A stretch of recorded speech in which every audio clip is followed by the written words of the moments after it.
इस पृथ्वी पर हम हैं, पर इस पृथ्वी पर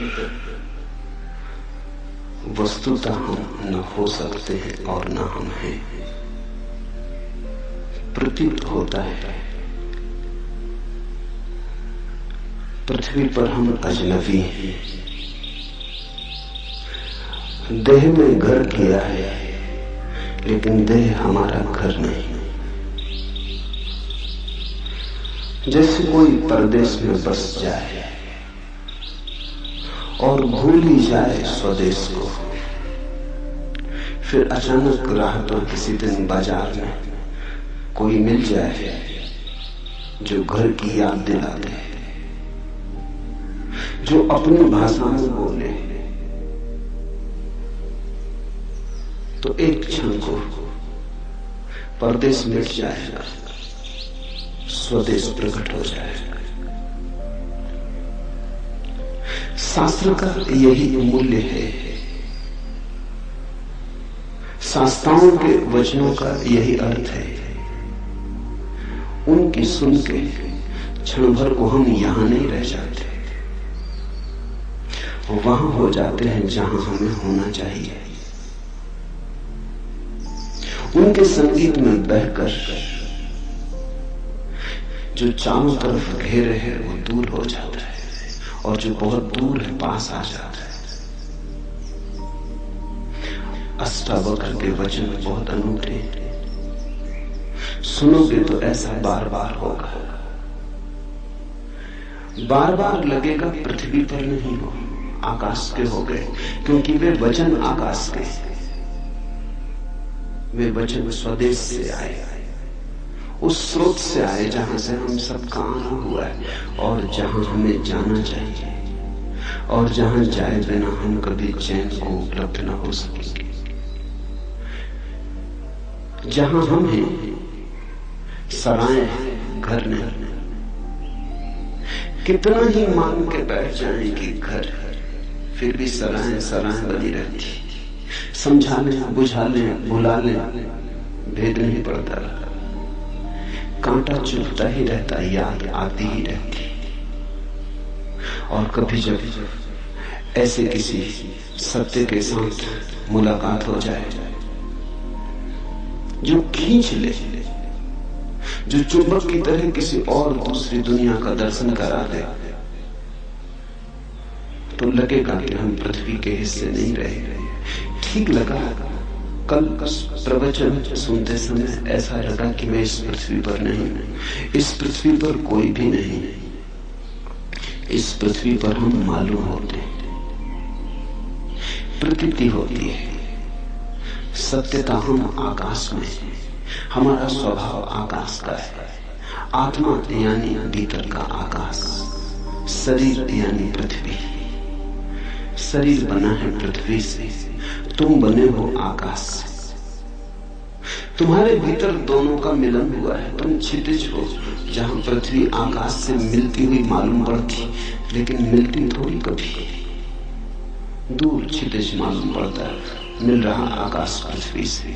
चल पड़ो, लगता है ऐसे घड़ी दो घड़ी में पहुंच जाएंगे। चलते रहो जन्मों जन्मों तक, कभी भी उस जगह न पहुंचोगे जहां आकाश पृथ्वी से मिलता। बस मालूम होता, सदा मालूम होता मिल रहा, थोड़ी दूर आगे, बस थोड़ी दूर आगे। क्षितिज कहीं है नहीं, सिर्फ दिखाई पड़ता। जैसे बाहर क्षितिज है, वैसे ही हमारी अवस्था है। यहां भीतर भी मिलन कभी हुआ नहीं। आत्मा कैसे मिले शरीर से? मर्त्य का अमृत से मिलन कैसे हो? दूध पानी में मिल जाता है, दोनों पृथ्वी के। आत्मा शरीर से कैसे मिले? दोनों का गुणधर्म भिन्न है। कितने ही पास हो, मिलन असंभव है। सनातन से पास हो तो भी मिलन असंभव है। मिलन हो नहीं सकता, सिर्फ हमारी प्रतीति है, हमारी धारणा है। क्षितिज हमारी धारणा है, हमने मान रखा है, इसलिए है। अष्टावक्र के वचनों को अगर जाने दोगे हृदय के भीतर तीर की तरह, तो वे तुम्हें याद को जगाएंगे, तुम्हारी भूली बिसरी स्मृति को उठाएंगे। क्षण भर को आकाश जैसे खुल जाएगा, बादल कट जाएंगे, सूरज की किरणों से भर जाएगा प्राण। कठिनाई होगी क्योंकि हमारे सारे जीवन के विपरीत होगा ये अनुभव, इससे बेचैनी होगी। और ये जो घटाएं छट गई हैं, ये तुम्हारे कारण नहीं छटी, ये तो किसी शास्त्रा के वचनों का परिणाम है। फिर घटाएं गिर जाएंगी, तुम घर पहुंचते पहुंचते फिर घटाओं को घेर लोगे। तुम अपनी आदत से इतनी जल्दी बाज थोड़ी आओगे। फिर घटाएं गिर जाएंगी, तब और बेचैनी होगी कि जो दिखाई पड़ा था वो सपना तो नहीं था, जो दिखाई पड़ा था कहीं कल्पना तो नहीं थी, कहीं अहंकार का मन का खेल तो न था, कहीं ऐसा तो न हुआ कि हम किसी पागलपन में पड़ गए थे। स्वभावतः तुम्हारी आदतों का वजन बहुत पुराना है, अंधेरा बड़ा प्राचीन है, यद्यपि है नहीं पर है बहुत प्राचीन। सूरज की किरण कभी फूटती है तो बड़ी नई है, अत्यंत नई है, सद्य स्नात। क्षण भर को दिखाई पड़ती है, फिर तुम अपने अंधेरे में खो जाते हो। तुम्हारे अंधेरे का बड़ा लंबा इतिहास है। जब तुम दोनों को तोलोगे तो शक किरण पर पैदा होगा, अंधेरे पर पैदा नहीं होगा।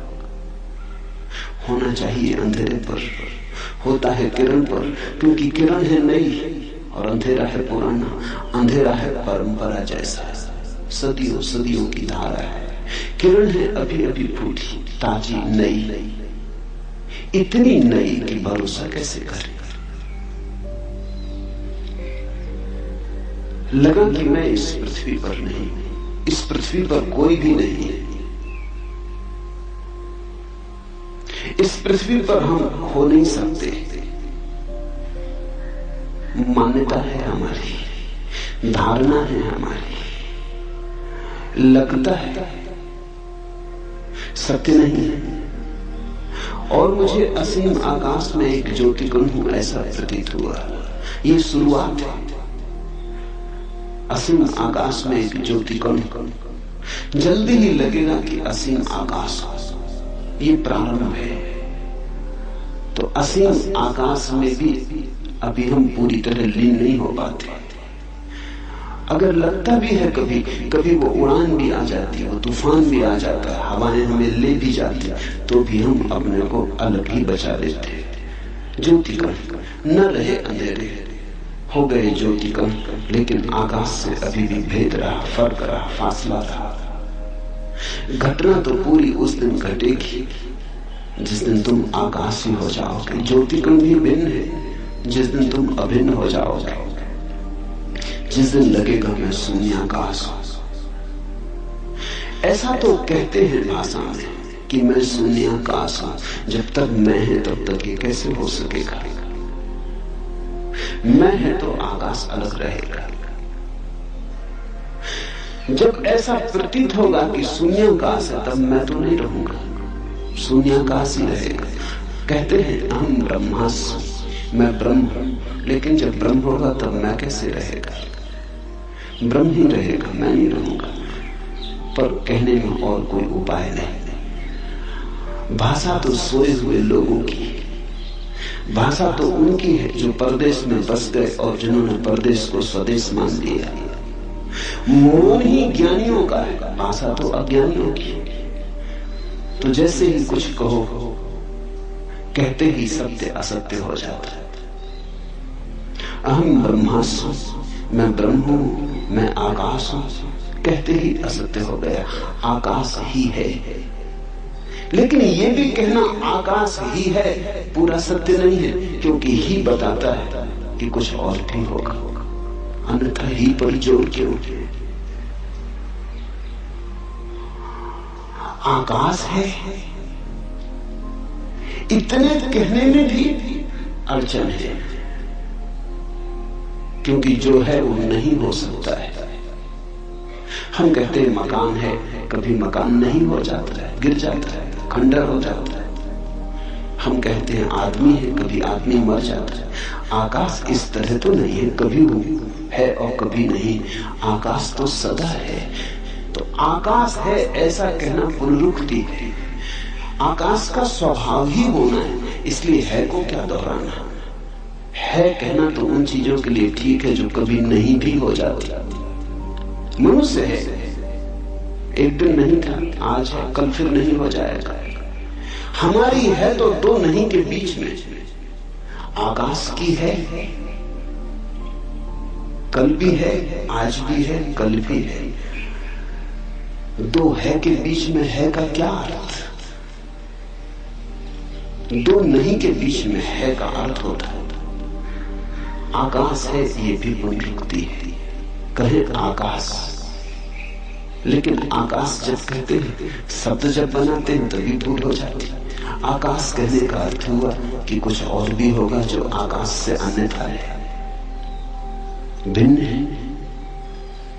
अन्यथा शब्द की क्या जरूरत? अगर एक ही है तो एक कहने का भी कोई प्रयोजन नहीं। एक तो तभी सार्थक है जब दो हो, तीन हो, चार हो, संख्या हो। आकाश भी क्या कहना। इसलिए ज्ञान तो मौन है। परम ज्ञान को शब्दों तक लाना असंभव। लेकिन हम धन्यभागी हैं कि अष्टावक्र जैसे किन्हीं पुरुषों ने अथक असंभव चेष्टा की। जहां तक संभव हो सकता था सत्य की सुगंध को शब्द तक लाने का प्रयास किया है। और इतना ख्याल रखना कि अष्टावक्र जैसी सफल चेतना बहुत कम बहुतों ने प्रयास किया है सत्य को शब्द तक लाने का। सभी हारे, हारना सुनिश्चित, मगर अगर हारे हुए में भी देखना हो तो अष्टावक्र सबसे कम हारे, सबसे ज्यादा जीते। तो सुनोगे ठीक से तो घर की याद आएगी। सुबह की लता ज्योति कम, तैयारी रखना खोने की। किसी दिन लगेगा ज्योति कण भी खो गए, आकाश ही बचा, तब पूरा मतवालापन छाएगा। तब डूबोगे सत्य की सराब में, तब नाचोगे, तब अमृत की पूरी झलक मिलेगी। प्रवचन के बाद भी हल्केपन, खालीपन का अनुभव होता रहा। उसी आकाश में भ्रमण करने का जी होता रहा। यहां थोड़ी भूल हो जाती। जब भी हमें कुछ सुखद अनुभव होता है तो हम चाहते हैं फिर हो। मनुष्य का मन है बड़ा कमजोर, आकांक्षा से भर जाता, लोभ से भर जाता, प्रलोभन पैदा होता। जो भी सुखद है उसे दोहराने का मन होता। लेकिन एक बात ख्याल रखना, दोहराने में ही भूल हो जाती। जैसे ही तुमने चाहा फिर से हो, कभी ना होगा। क्योंकि जब पहली दफा हुआ था तो तुम्हारे चाहने से ना हुआ, हो गया था, घटा था, तुम्हारा कृत्य ना था। यही तो अष्टावक्र का पूरा जोर है। सत्य घटता है, कृत्य नहीं, घटना है। सुनते सुनते हुआ था, तुम कर क्या रहे थे? सुनने का अर्थ ही होता है कि तुम कुछ भी ना कर रहे थे, तुम शून्य भाव से बैठे थे, तुम मौन थे, तुम सजग थे, तुम जागे हुए थे, सोए नहीं थे। ठीक, लेकिन तुम कर क्या रहे थे? तुम केवल ग्राहक थे। तुम्हारी चित्त की दशा दर्पण की तरह थी, जो आ जाए झलक जाए, जो कहा जाए सुन लिया जाए। तुम कुछ उसमें जोड़ ना रहे थे। अगर तुम जोड़ रहे होते तो जो घटी है बात वो कभी ना घटती। तुम व्याख्या भी ना कर रहे थे। भीतर बैठे बैठे तुम ये ना कह रहे थे कि हाँ ठीक है, गलत है, मुझसे मेल खाता, नहीं मेल खाता, शास्त्र में ऐसा कहा है कि नहीं कहा है। तुम तर्क ना कर रहे थे। अगर तुम तर्क कर रहे थे तो ये घटना न घटती। जिनने पूछा है, स्वामी ओम प्रकाश सरस्वती ने, उन्हें मैं जानता हूं। तर्क से उनका चित्त बड़ा दूर है। संदेह, विवाद से बहुत दूर जा चुके वे दिन। कभी किया होगा तर्क, कभी किया होगा संदेह, जीवन के अनुभव से पक गए। अब नहीं, वो बचपना मन में रहा, इसलिए घटना घट सकी। सुन रहे थे, कुछ कर ना रहे थे, बैठे थे, बैठे बैठे हो गया। तो जब पहली दफा तुम्हारे बिना किए हुआ, तो दूसरी दफा अगर तुमने चाहा कि हो जाए तो बाधा पड़ जाएगी। चाहे तो उसके होने का कारण थी ही नहीं। इसलिए जब ऐसी अभूतपूर्व घटनाएं घटे तो चाहना मत, जब घटे आनंद भाव से स्वीकार कर लेना, जब न घटे तो शिकायत मत करना, मांगना मत। मांगे कि चूके, मांगना जबरदस्ती, आग्रह घटना चाहिए। एक दफा घट गया तो अब क्यों नहीं घटता है? ऐसा रोज होता है। जब यहाँ लोग ध्यान करने आते हैं, शुरू में ताजे और नए होते, कोई अनुभव नहीं होता तो घट जाता है। ये बड़ी हैरानी की बात है। इसे तुम समझना, अष्टावक्र को समझने में इससे सहायता मिलेगी। ये मेरे रोज का अनुभव, जब लोग नए ताजे आते हैं और ध्यान का उन्हें कोई अनुभव नहीं होता तो घट जाता है। घट जाता तो आह्लाद से भर जाते, मगर वहीं गड़बड़ हो जाती।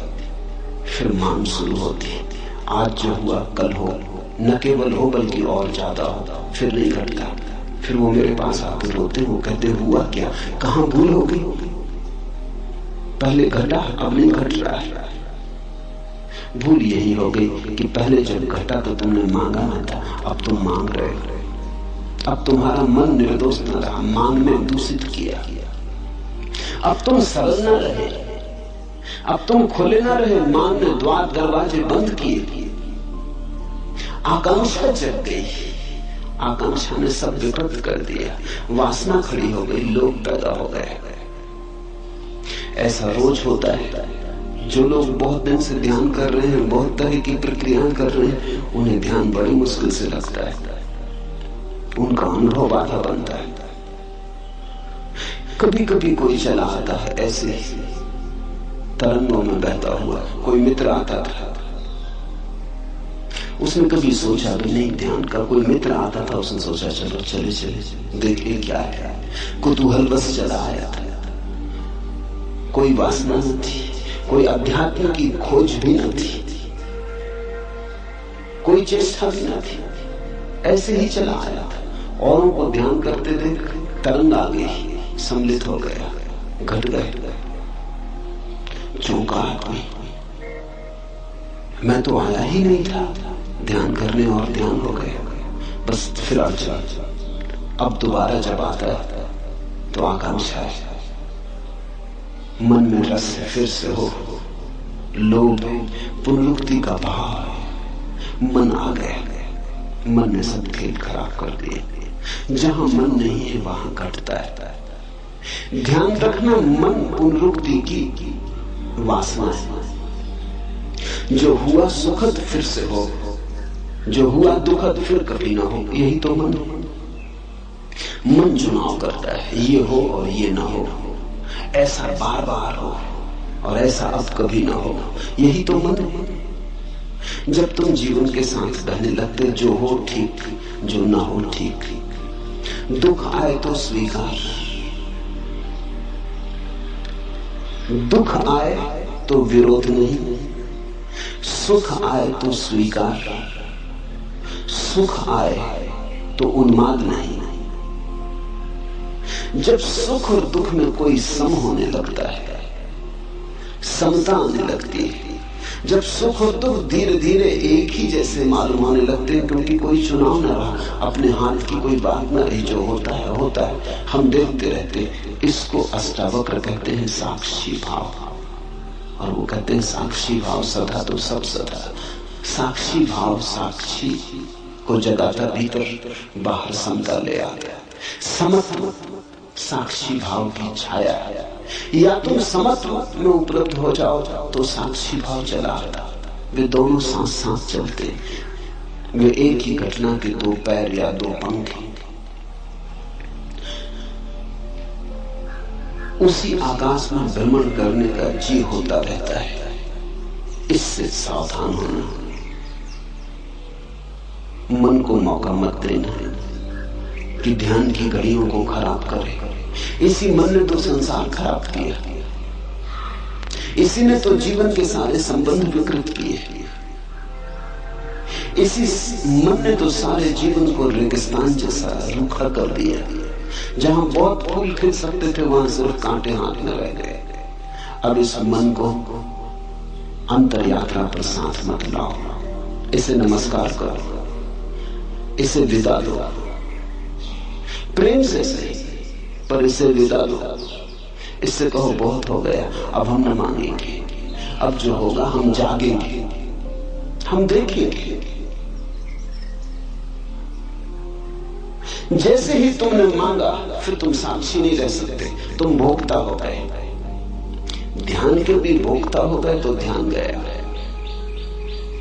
भोक्ता का अर्थ यह है कि तुमने कहा इसमें मुझे रस आया, इससे मुझे सुख मिला।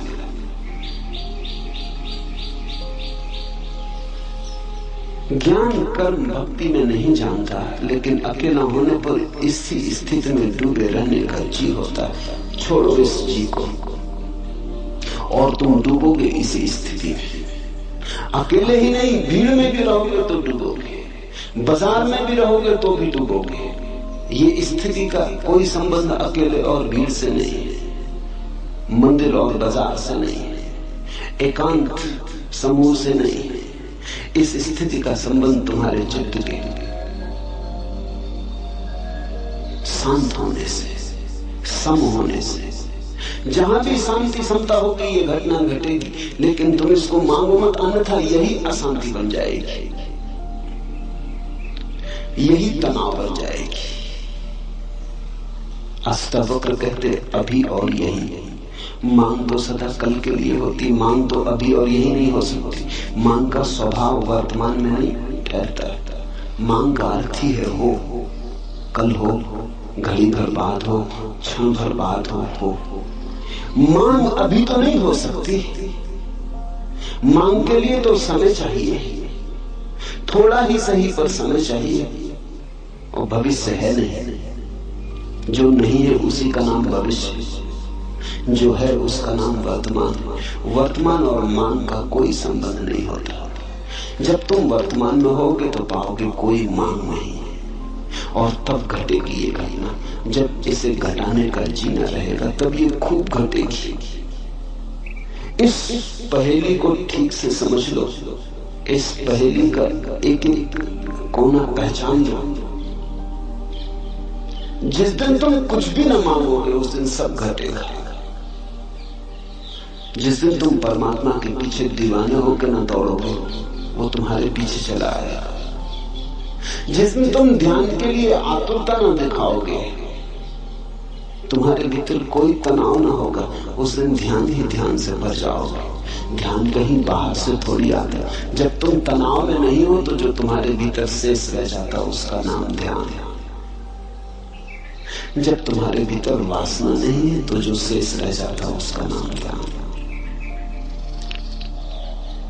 झील है, तरंगें उठ रही, हवा के झकोरे, झील का पूरी छाती तूफान से भर गई, आंधी है, सब उथल पुथल हो रही है। आकाश में चांद है पूरा, लेकिन प्रतिबिंब नहीं बनता क्योंकि झील कप रही। दर्पण कैसे बने? चांद का प्रतिबिंब बनता है, टूट टूट जाता, हजार हजार टुकड़ों में चांदी फैल जाती पूरी झील पर, लेकिन चांद का प्रतिबिंब नहीं बनता है। झील शांत हो गई, लहरें कहीं चली गई, लहरें कहीं से आई थी, लहरें झील की थी, फिर सो गई, झील में वापस उतर गई। झील अपनी फिर अवस्था में आ गई। वो जो चांदी की तरह फैल गया चांद था, झील की छाती पर सिकुड़ आया, एक जगह ठीक प्रतिबिंब बनने लगा। जैसे ही तुम्हारे मन की झील पर तरंगे नहीं होती, तरंग यानी वासना, तरंग यानी मांग, तरंग यानी ऐसा हो और ऐसा ना हो, जब कोई तरंग मन की झील तो नहीं होती, तो सत्य जैसा है वैसा ही प्रतिबिंबित होता है। तो जो बनता है चांद तुम्हारे भीतर, उसके सौंदर्य का क्या कहना, उसके रस का क्या कहना। रसधार बरसती, मिलन होता, फिर सुहाग रात ही सुहाग रात है। लेकिन तुमने मांगा कि चूक हो जाएगी। और मैं समझता हूं मांग बिल्कुल स्वाभाविक मालूम होती, बड़ी अड़चन। इतना सुख मिलता है ऐसी घड़ियों में कि कैसे बचे न मांगने से। मानवीय है, मैं ये नहीं कहता कि तुमने कुछ बड़ी अमानवीय भूल की, बिल्कुल मानवीय भूल है। कभी जब क्षण भर को झरोखा खुल जाता है और आकाश बहता है तुमने, कभी क्षण भर को जब अंधेरा टूटता है और किरणें उतरती है, तो असंभव है, करीब करीब असंभव है कि इसे न मानो। लेकिन ये असंभव सीखना पड़ेगा। आज सीखो, कल सीखो, परसों सीखो, मगर सीखना पड़ेगा। जितनी जल्दी सीखो उतना उचित। अभी तैयार हो जाओ तो अभी घटना घटने को देर नहीं है। जरा भी क्षण भर की प्रतीक्षा करने की जरूरत नहीं। इसी स्थिति में डूबे रहने का जी होता, ये स्थिति घटेगी, इसका तुम्हारे चित्त से कुछ लेना देना नहीं है। इसलिए तुम अपने चित्त को पीछे छोड़ो। वो जब बीच बीच में आए तब उसे बार बार कह दो कि क्षमा करो, बहुत हुआ, काफी हुआ, संसार खराब किया, परमात्मा तो खराब मत करो। जीवन के सारे सुख विकृत कर डाले, अब ये अंतरतम के सुख आ रहे हैं, इन्हें तो विकृत मत करो। सजग रह के मन को नमस्कार कर लो, विदा दे दो। धीरे धीरे धीरे धीरे ऐसी घड़ी आने लगेंगी, तुम्हारे अनुभव से ही आएंगी। जब मन नहीं होगा तब क्षण फिर वही झरोखा खुलता है, फिर बहती रसता, फिर उतरता प्रकाश, फिर तुम आलोकित, फिर तुम मग्न, फिर तुम अमृत में डूबे। जब ऐसा बार बार होगा तो बात साफ हो जाएगी। तो फिर मन से तुम अपने को दूर रखने में कुशल हो जाओ। जब घटे तब घट जाने देना, जब न घटे तब शांति से प्रतीक्षा करते रहना। आएगा, जो एक बार आया है बार बार आएगा। तुम भर मत मांगना, तुम भर बीच में मत आना, तुम भर बाधा मत देना। लेकिन कभी कभी ये भाव भी उठता है कि कहीं ये मेरा पागलपन तो नहीं। बुद्धि ऐसे भाव भी उठाएगी, क्योंकि बुद्धि ये मान ही नहीं सकती कि आनंद हो सकता है। बुद्धि दुख से बिल्कुल राजी है। बुद्धि ने दुख को पूरी तरह स्वीकार किया है, क्योंकि बुद्धि दुख की जन्मदात्री। अपनी ही संतान को कौन स्वीकार नहीं करेगा। तो बुद्धि मानती है दुख है तो बिल्कुल ठीक है। लेकिन महासुख जरूर कहीं कोई गड़बड़ हो गई। ऐसा कहीं होता है, कोई कल्पना हो गई, कोई सपना देखा, किसी देवा स्वप्न में खो गए, किसी सम्मोहन में उतर गए। जरूर कहीं कुछ पागलपन हो गया है। बुद्धि ऐसे बार बार कहेगी इसे सुनना मत, इस पर ध्यान मत देना। अगर इस पर ध्यान दिया तो वे घटनाएं बंद हो जाएंगी, वे द्वार झरोखे फिर कभी ना खुलेंगे। एक बात ख्याल में रखना, आनंद सत्य की परिभाषा है। जहां से आनंद मिले वही सत्य है। इसलिए तो हमने परमात्मा को सच्चिदानंद कहा। आनंद उसकी आखिरी परिभाषा है।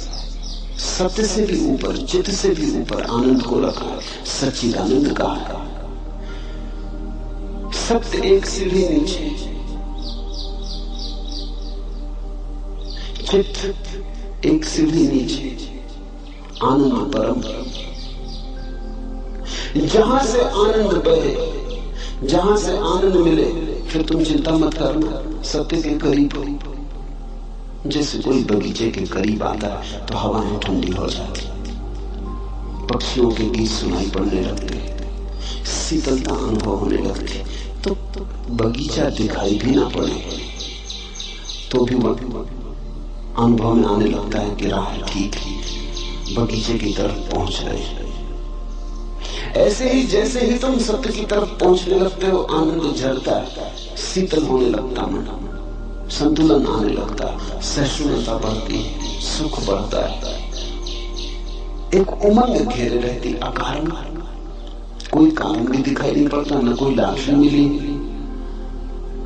न कोई धंधे में बड़ा लाभ हुआ है, न कोई बड़ा पद मिला है।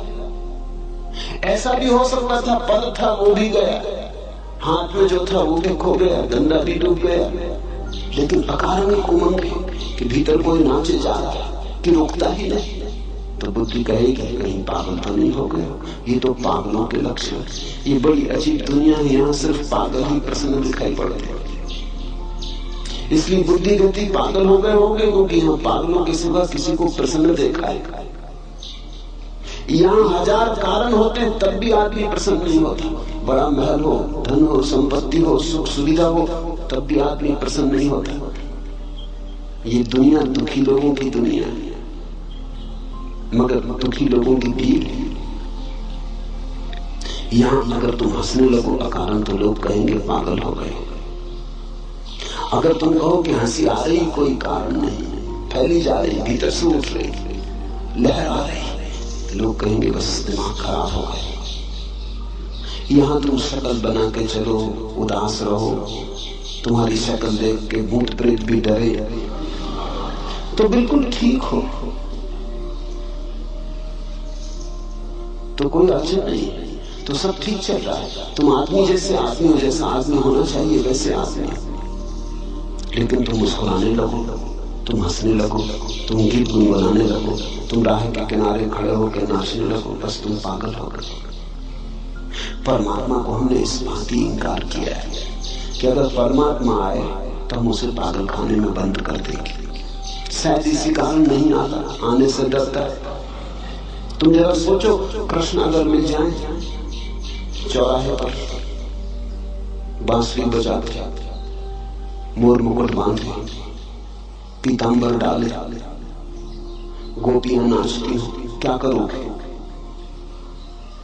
तत्क्षण पुलिस थाने जाओ। ये क्या हो रहा?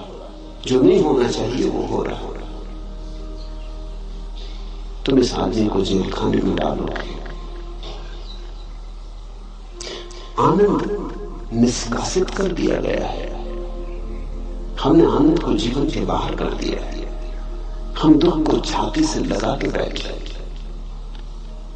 यहां दुखी आदमी बुद्धिमान मालूम होता है, यहां आनंदित आदमी पागल मालूम होता है। सारी सरणी उल्टी है।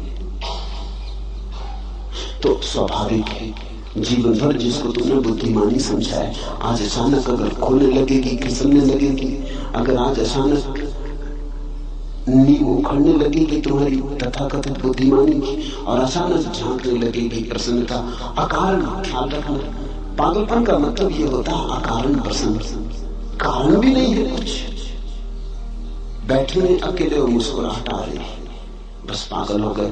क्योंकि ऐसा तो हमने सिर्फ पागलों को ही देखा है। ध्यान रखना, पागलों में और परमहंसों में थोड़ा सा संबंध है। पागल भी हंसते हैं, प्रसन्न होते हैं क्योंकि बुद्धि कमा गई। परमहंस भी हंसते हैं, प्रसन्न होते हैं क्योंकि बुद्धि के पार आ गए। दोनों, पागल बुद्धि से नीचे गिर जाता है इसलिए हंस लेता है, परमहंस बुद्धि के पार चला जाता है इसलिए हंसता है। दोनों में थोड़ी समानता है। पागल और परमहंस में एक बात समान है कि दोनों ने बुद्धि गंवाई। एक ने होशपूर्वक गंवाई है, एक ने बेहोशी में गंवाई है। इसलिए फर्क बहुत है, जमीन आसमान जितना फर्क है, लेकिन फिर भी एक समानता है। इसलिए कभी कभी तुम्हें पागल में परमहंस दिखाई पड़ेगा, और कभी कभी पागल में परमहंस, और कभी कभी परमहंस में पागल। तो भूल चूक हो जाती है। पश्चिम के पागल खानों में ऐसे बहुत से लोग बंद हैं जो पागल नहीं है।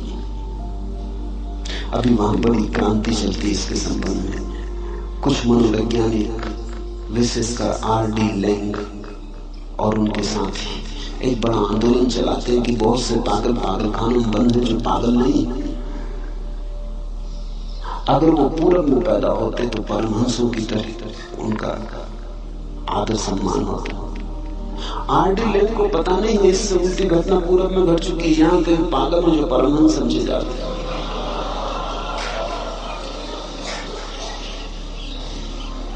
मगर आदमी यहां पूरब में कई पागल परमहंस समझ लिए गए, मगर भूल चूक होती क्योंकि दोनों की सीमाएं एक दूसरे पर पड़ जाती। तो ये शक स्वाभाविक है। एक ही बात ख्याल रखना, इसमें आनंद बढ़ रहा हो, घबराना मत। मगर आनंद पागलपन के कारण भी बढ़ सकता है। तो सुरक्षा की कसौटी क्या है? सुरक्षा की कसौटी ये है, तुम्हारा आनंद बढ़ रहा हो और तुम्हारे कारण किसी का दुख न बढ़ रहा हो तो बेफिक्री से जाना।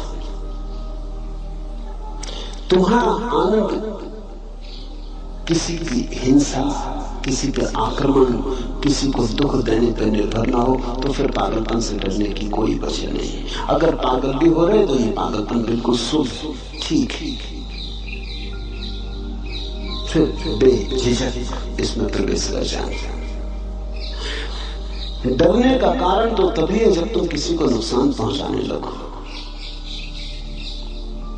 तुम्हारे नाच से किसी को कोई बाधा नहीं, लेकिन कोई सो रहा है तुम उसकी छाती पे जाकर ढोल बजा के नाचने लगो। तुम नाचो, इससे कुछ अड़चन नहीं। तुम गुनगुनाओ राम का नाम, ये ठीक है। लेकिन माइक लगा के आधी रात और तुम अखंड कीर्तन शुरू कर दो तो तुम पागल। हालांकि कोई तुमको पागल नहीं कह सकता, क्योंकि रामधुन कर रहे, ऐसे कई पागल कर रहे हैं। वो कहते हैं अखंड कीर्तन कर रहे हैं, 24 घंटे की कथा कर। सो न सो तुम्हारी मर्जी। अगर तुम बाधा डालो तो अधार्मिक हो। इतना ही ख्याल रखना, तुम्हारा आनंद हिंसात्मक ना हो, बस ये पर्याप्त है। तुम्हारा आनंद तुम्हारा निजी हो। इसके कारण किसी के जीवन में कोई बाधा ना पड़े, कोई पत्थर ना पड़े। तुम्हारा फूल खिले, लेकिन तुम्हारे फूल के खिलने के कारण किसी को कांटे न चुभे। इतना ही बार ख्याल रहे तो तुम ठीक दिशा में जा रहे हो। जहां तुम्हें लगे कि अब दूसरों को बाधा होने लगी, वहां थोड़े सावधान होना। वहां परमहंस की तरफ न जाके तुमने पागलपन का रास्ता पकड़ लिया। ओम प्रकाश से किसी को कोई दुख नहीं है। बेझिझक बेधड़क जा सकते हो।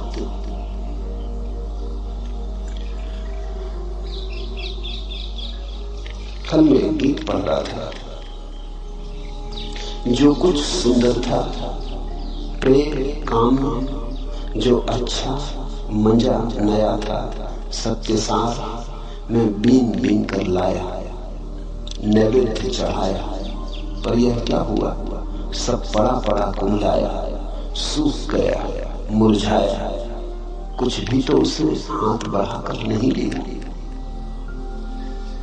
यूं कहीं तो था लिखा, पर मैंने जो दिया, जो पाया, जो पिया, जो गिराया, जो ढाला, जो छलकाया, जो नितारा, जो छाना, जो उतारा, जो चढ़ाया, जो जोड़ा, जो तोड़ा, जो छोड़ा, सबका जो कुछ हिसाब रहा। मैंने देखा कि उसी यज्ञ ज्वाला में गिर गया, और उसी क्षण मुझे लगा कि अरे मैं गिर गया, ठीक मेरा सिर फिर गया। गिरता है आदमी सिर के फिरने से। परमात्मा को तुम चढ़ाओ चुन चुन के चीजें, अच्छी अच्छी चीजें, उससे कुछ ना होगा जब तक कि सिर ना चढ़े। सुनो फिर, जो कुछ सुंदर था प्रेम काम, जो अच्छा मंजा नया था, सत्य सार में बीन बीन कर लाया, नैवेद्य चढ़ाया। पर यह क्या हुआ? सब पड़ा पड़ा कुंडाया, सूख गया, मुरझाया, कुछ भी तो उसने हाथ बढ़ाकर नहीं लिया। तुम ले आओ सुंदरतम को खोजकर, बहुमूल्य को खोजकर, चढ़ाओ कोहिनूर कुमलाएंगे। तोड़ो फूल कमल के, गुलाब को चढ़ाओ कुमलाएंगे। एक ही चीज वहां स्वीकार, वो तुम्हारा सिर, वो तुम्हारा अहंकार, वो तुम्हारी बुद्धि, वो तुम्हारा मन। अलग अलग नाम है, बात एक ही। वहां चढ़ाओ अपने को। और उसी क्षण मुझे लगा कि अरे मैं गिर गया। ठीक है, मेरा सिर फिर गया। लोग तो यही कहेंगे, ओम प्रकाश का सिर फिर गया। कहने तो लोगों को, लोगों के कहने से कोई चिंता नहीं। जब लोग तुमसे कहते हैं सिर फिर गया, तो वो इतना ही कर रहे हैं कि अपने सिर की रक्षा कर रहे हैं, और कुछ नहीं। जब लोग तुमसे कहते हैं तुम्हारा सिर फिर गया, तो ये कह रहे हैं कि बचाओ हमें, इधर इस तरफ मत आओ, हमें मत सुनाओ ये गीत, मत ये हंसी हमारे द्वार लाओ, मत दिखाओ हमें ये आंखें मदमस्त, ये खबरें, मत कहो हमसे।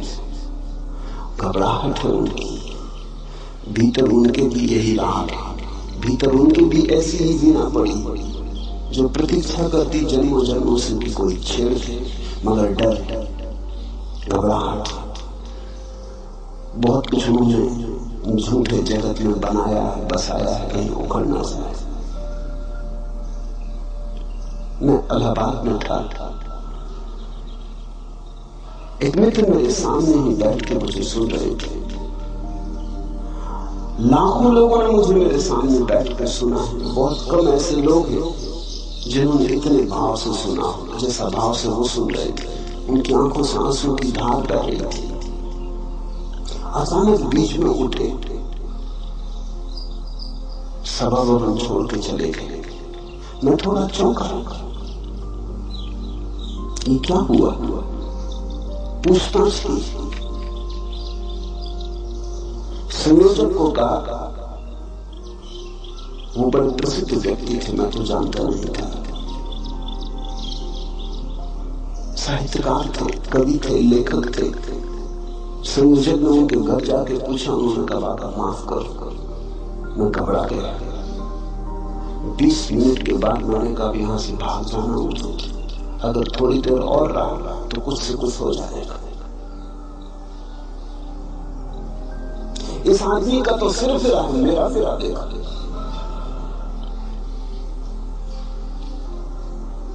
आऊंगा, अभी नहीं, जरूर आऊंगा, पर थोड़ा समय दो। और 2 रात से मैं सो नहीं सका और बातें मेरे मन में पूछ रही।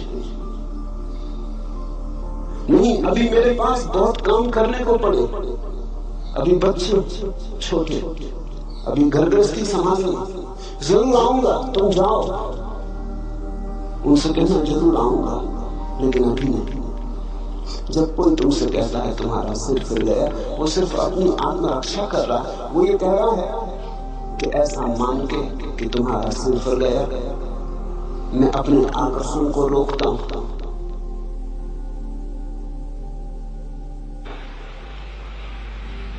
उसके भीतर भी अदम्य आकांक्षा है। कौन है ऐसा जो परमात्मा को खोजने नहीं चला है? कौन है ऐसा जो आनंद का प्यासा नहीं है? कौन है ऐसा जिससे सत्य की अभीपसा नहीं? ऐसा कभी कोई हुआ ही नहीं। जिनको तुम नास्तिक कहते हो वे ही लोग हैं जो घबरा गए। वे ही लोग हैं जो कहते नहीं कोई परमात्मा नहीं, क्योंकि परमात्मा को इनकार न करें तो खोज पर जाना होगा। मेरा अपना अनुभव यह है कि नास्तिक के भीतर तथाकथित आस्तिकों से सत्य की खोज की ज्यादा गहरी आकांक्षा होती। वो मंदिर जाने से डरता है, तुम डरते नहीं। तुम डरते नहीं क्योंकि तुम्हारे भीतर कोई ऐसी प्रबल आकांक्षा नहीं कि तुम पगला जाओ। तुम मंदिर हो आते हो जैसे तुम दुकान चले जाते हो। तुम मंदिर के बाहर भीतर हो लेते हो, तुम पर कुछ असर नहीं होता है। नास्तिक वैसा व्यक्ति है जो जानता है अगर मंदिर गया तो वापस न लौट सकेगा।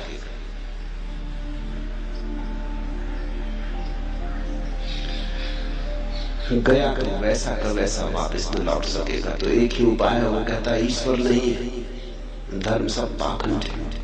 वो अपने को बचा रहा है, समझा रहा है कि ईश्वर है ही नहीं तो मंदिर जाना क्यों, ईश्वर है नहीं तो क्यों उलझन में पड़ना, क्यों ध्यान, क्यों प्रार्थना। मेरे देखे नास्तिक के भीतर आत्मरक्षा चल रही है। मैंने अब तक कोई नास्तिक नहीं देखा जो वस्तुतः नास्तिक हो। आदमी नास्तिक हो कैसे सकता है? नास्तिक का तो अर्थ हुआ कि कोई आदमी नहीं के भीतर रहने का प्रयास कर रहा है। नहीं के भीतर कोई रह कैसे सकता है? नास्ती में कोई जी कैसे सकता है? जीने के लिए हाँ चाहिए।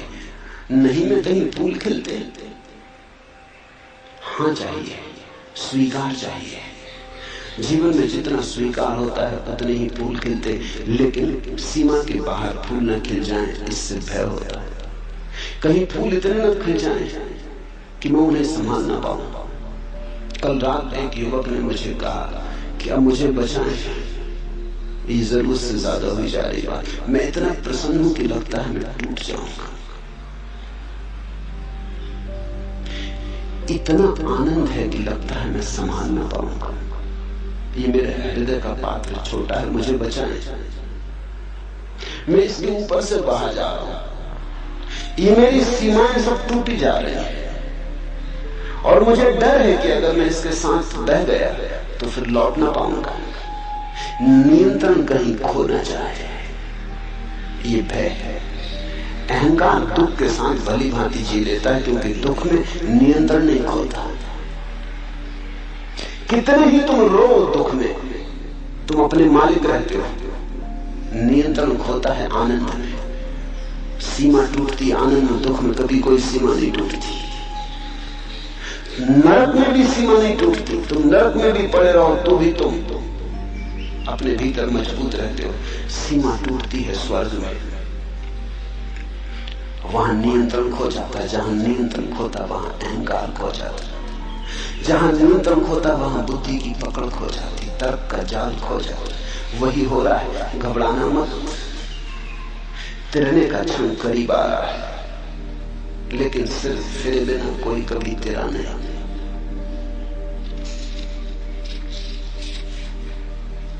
एक धुन की तलाश है मुझे जो ओंठों पर नहीं, सिराओं में मचलती, लावे सी दहकती, पिघलने के लिए। एक आंख की तलाश है मुझे कि रोम रोम सींच उठे और मैं तार तार हो जाऊं। कोई मुझे जाली जाली बुन दे कि मैं पारदर्शी हो जाऊं। एक खुशबू की तलाश है मुझे कि भारहीन हो, हवा में तैर सकूं, हल्की बारिश की महीन बौछारों में कांप सकूं। गहराती सांझ के सलेटी आसमान पर चमकना चाहता हूं कुछ देर। एक सोख रंग की तलाश है मुझे। ओम प्रकाश वही सोख रंग मैंने तुम्हें दे दिया। ये गैरिक वस्त्र वही सोख रंग। बहो, सीमाएं छोड़ के बहो, बुद्धि के पार बहो। जाने दो नियंत्रण। नियंत्रण का अर्थ है कर्ता। छोड़ो नियंत्रण। कर्ता अगर कोई है तो एक परमात्मा है। तुम परमात्मा से होड़ ना करो, उससे प्रतिस्पर्धा ना लो, उसके साथ संघर्ष मत करो। करो समर्पण, बहो उसकी धार के साथ। तिरोगे, जो डूब जाते वही तिरते, जो तिरने की चेष्टा करते डूब जाते।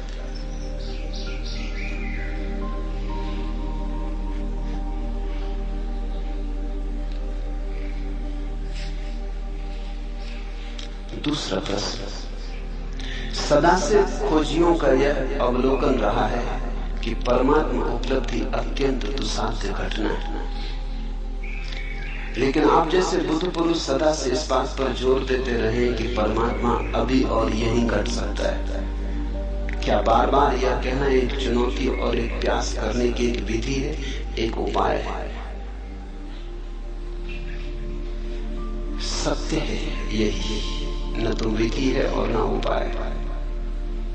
तुम्हारा ऐसा पूछना बचने की विधि और उपाय है।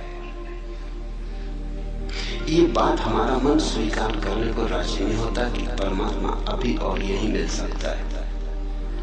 क्यों नहीं राजी होता? इसलिए राजी नहीं होता कि अगर अभी और यही मिल सकता है तो फिर हमें मिल नहीं रहा। तो इसका कारण क्या होगा? फिर इसकी व्याख्या कैसे करें?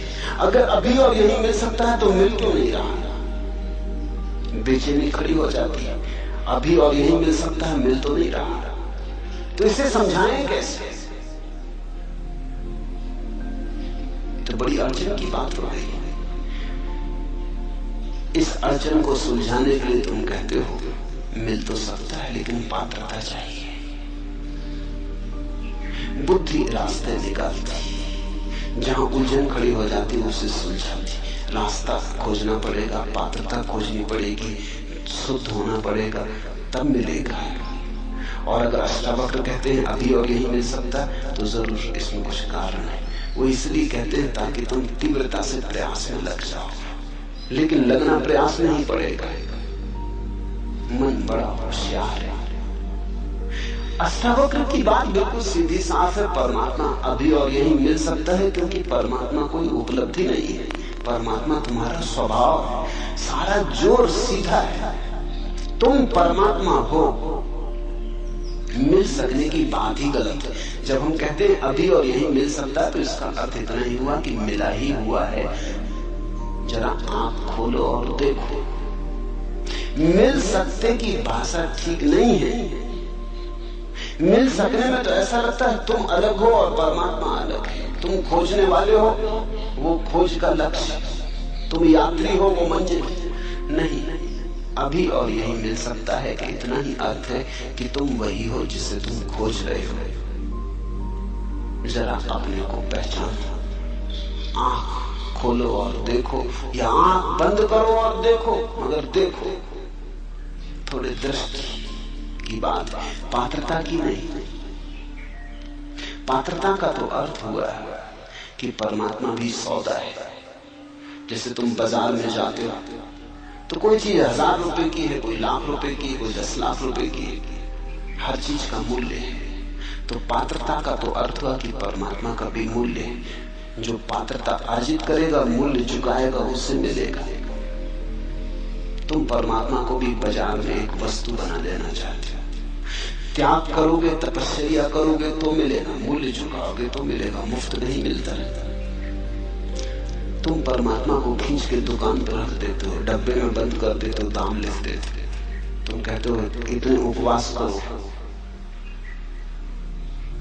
इतना ध्यान करो, इतनी तपस्या करो, धूप में तपो, सर्दी आतप सहो, तब मिलेगा। कभी तुमने सोचा कि तुम क्या कह रहे हो? तुम ये कह रहे हो कि तुम्हारे कुछ करने से परमात्मा के मिलने का संबंध हो सकता है। तुम जो करोगे वो तुम्हारा किया ही होगा। तुम्हारा किया तुमसे बड़ा नहीं हो सकता।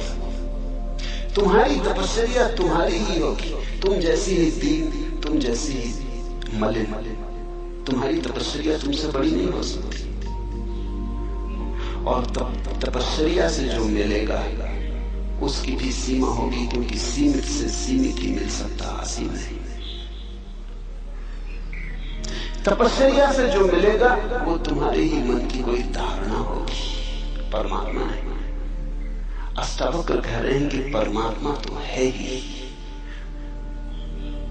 वही तुम्हारे भीतर धड़क रहा, वही तुम्हारे भीतर सांस ले रहा, वही जन्मा है, वही विदा होगा, वही अनंत काल से अनंत अनंत रूपों में प्रकट हो रहा है। कहीं वृक्ष, कहीं पक्षी, कहीं मनुष्य। परमात्मा है, उसके अतिरिक्त कुछ भी नहीं। इस सत्य की प्रतिभिज्ञा, इस सत्य का स्मरण। मैंने सुना है एक सम्राट अपने बेटे पर नाराज हो गया, उसे देश निकाला दे दिया। सम्राट का बेटा था, कुछ और तो करना जानता नहीं था, क्योंकि सम्राट के बेटे ने कभी कुछ किया न था। भीख ही मांग सकता था। जब कोई सम्राट न रह जाए तो भिखमंगे के सिवा और कोई उपाय नहीं बचता। भीख मांगने लगा। 20 वर्ष बीत गए, भूल ही गया। अब 20 वर्ष कोई भीख मांगे तो याद रखना कि मैं सम्राट हूं, असंभव, कष्टपूर्ण होगा। भीख मांगने में कठिनाई पड़ेगी। यही उचित है कि भूल ही जाओ। वो भूल ही गया था, अन्यथा भीख कैसे मांगे? सम्राट और भीख मांगे? द्वार द्वार, दरवाजे दरवाजे भिक्षा पात्र लेके खड़ा हो, होटल में, रेस्तरां के सामने भीख मांगे, जूठन मांगे। सम्राट को भुला ही देना पड़ा, विस्मृत ही कर देना पड़ा। वो बात ही गई। वो जैसे अध्याय समाप्त हुआ, वो जैसे कि कहीं कोई सपना देखा होगा, कि कोई कहानी पढ़ी होगी, कि फिल्म देखी होगी, अपने से क्या लेना देना। 20 साल बाद जब सम्राट बूढ़ा हो गया, उसका बाप, तो वो घबराया। एक ही बेटा था, वही मालिक था। उसने अपने वजीरों को कहा, उसे खोजो और जहां भी हो उसे ले आओ। कहना बाप ने क्षमा किया। अब क्षमा होना, क्षमा का कोई अर्थ नहीं, मैं मर रहा हूं। अब ये राज्य कौन संभालेगा? ये औरों के हाथ में जाए, इससे बेहतर है मेरे खून के हाथ में जाए। बुरा भला जैसा भी है, उसे ले आओ। जब वजीर पहुंचे तो वो एक होटल के सामने पैसे मांग रहा था। टूटा सा पात्र लिए, नंगा था, पैरों में जूते नहीं थे, भरी दोपहरी थी, गर्मी के दिन थे, लू बहती थी, पैर जल रहे थे, और वो मांग रहा था कि मुझे जूते खरीदने हैं, इसलिए कुछ पैसे मिल जाए। कुछ पैसे उसके पात्र में पड़े थे। रथ आके रुका, वजीर नीचे उतरा, वजीर ने गिर के उसके चरण छुए। होने वाला सम्राट था। जैसे ही वजीर ने उसके चरण छुए, एक क्षण में घटना घट गई। 20 साल जिसकी याद न आई थी कि मैं सम्राट हूं, फिर ऐसा थोड़ी लग रहा कि वो बैठा, उसने सोचा और विचारा और तपस्या की और ध्यान किया कि याद करूं ना। एक क्षण, पल भी ना लगा। एक क्षण में रूपांतरण हो गया। ये आदमी और हो गया। अभी भिखारी था, दिनहीन, नग्न अब भी था, अब भी पैर में जूते न थे, लेकिन हाथ से उसका पात्र उसने फेंक दिया और वजीरों से कहा कि जाओ मेरे स्नान की व्यवस्था करो, ठीक वस्त्र जुटाओ। वो जाकर रथ पे बैठ गया। उसकी महिमा देखने जैसी थी। अभी भी वही का वही था, लेकिन उसके चेहरे पर एक गरिमा थी, आंखों में एक दीप्ति थी, चारों तरफ एक आभा मंडल था। सम्राट था। याद आ गई, बाप ने बुलावा भेज दिया। ठीक ऐसा ही है। अष्टावक्र जब कहते कि अभी और यहीं, तो वो यही कहते कितने, चलो 20 साल नहीं, 20 जन्म से देश निकाले कर रहे, भीख मांगी बहुत, भूल गए बिल्कुल, याद को बिल्कुल सुला दिया। सुलाना ही पड़ा, न सुलाते तो भीख मांगनी मुश्किल हो जाती। द्वार द्वार, दरवाजे दरवाजे भिक्षा पात्र लेके घूमे। अष्टावक्र ये कह रहे हैं, आ गया बुलावा, जागो, भिखमंगे तुम नहीं हो, सम्राट के बेटे हो। अगर कोई ठीक से सुन लेगा तो घटना सुनने में ही घट जाएगी। यही अष्टावक्र गीता का महात्मा है, महिमा है। कोई आग्रह नहीं कि कुछ करो, सिर्फ सुन लो, सिर्फ सत्य को पहुंचने दो तुम्हारे हृदय तक, बाधा मत बनो,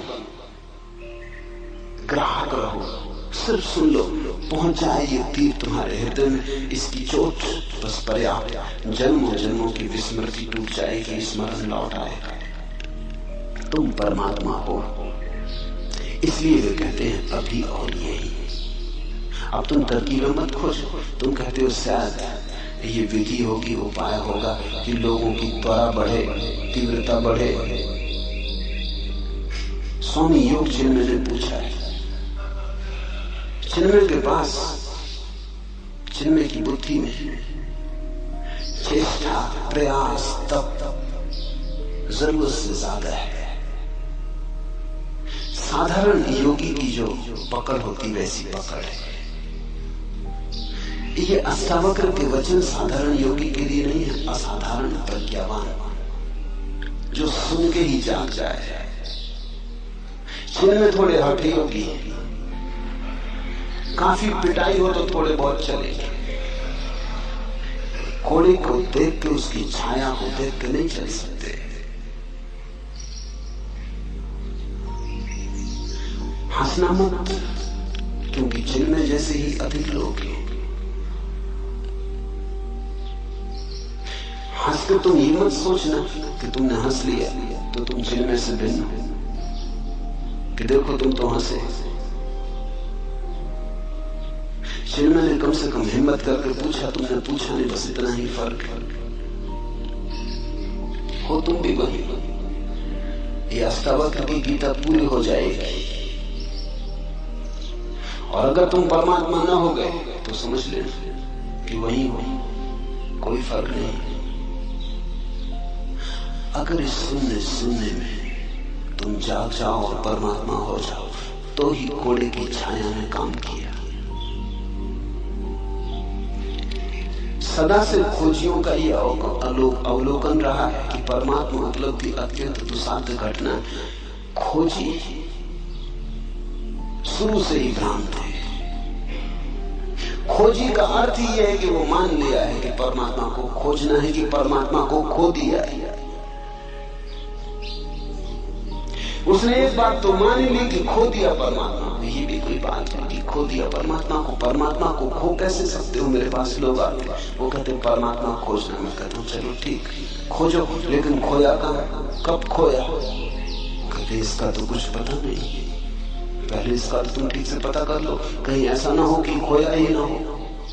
कभी कभी ऐसा हो जाता कि चश्मा नाक पे चढ़ा है और उसी चश्मे से देख के चश्मा खोज रहे।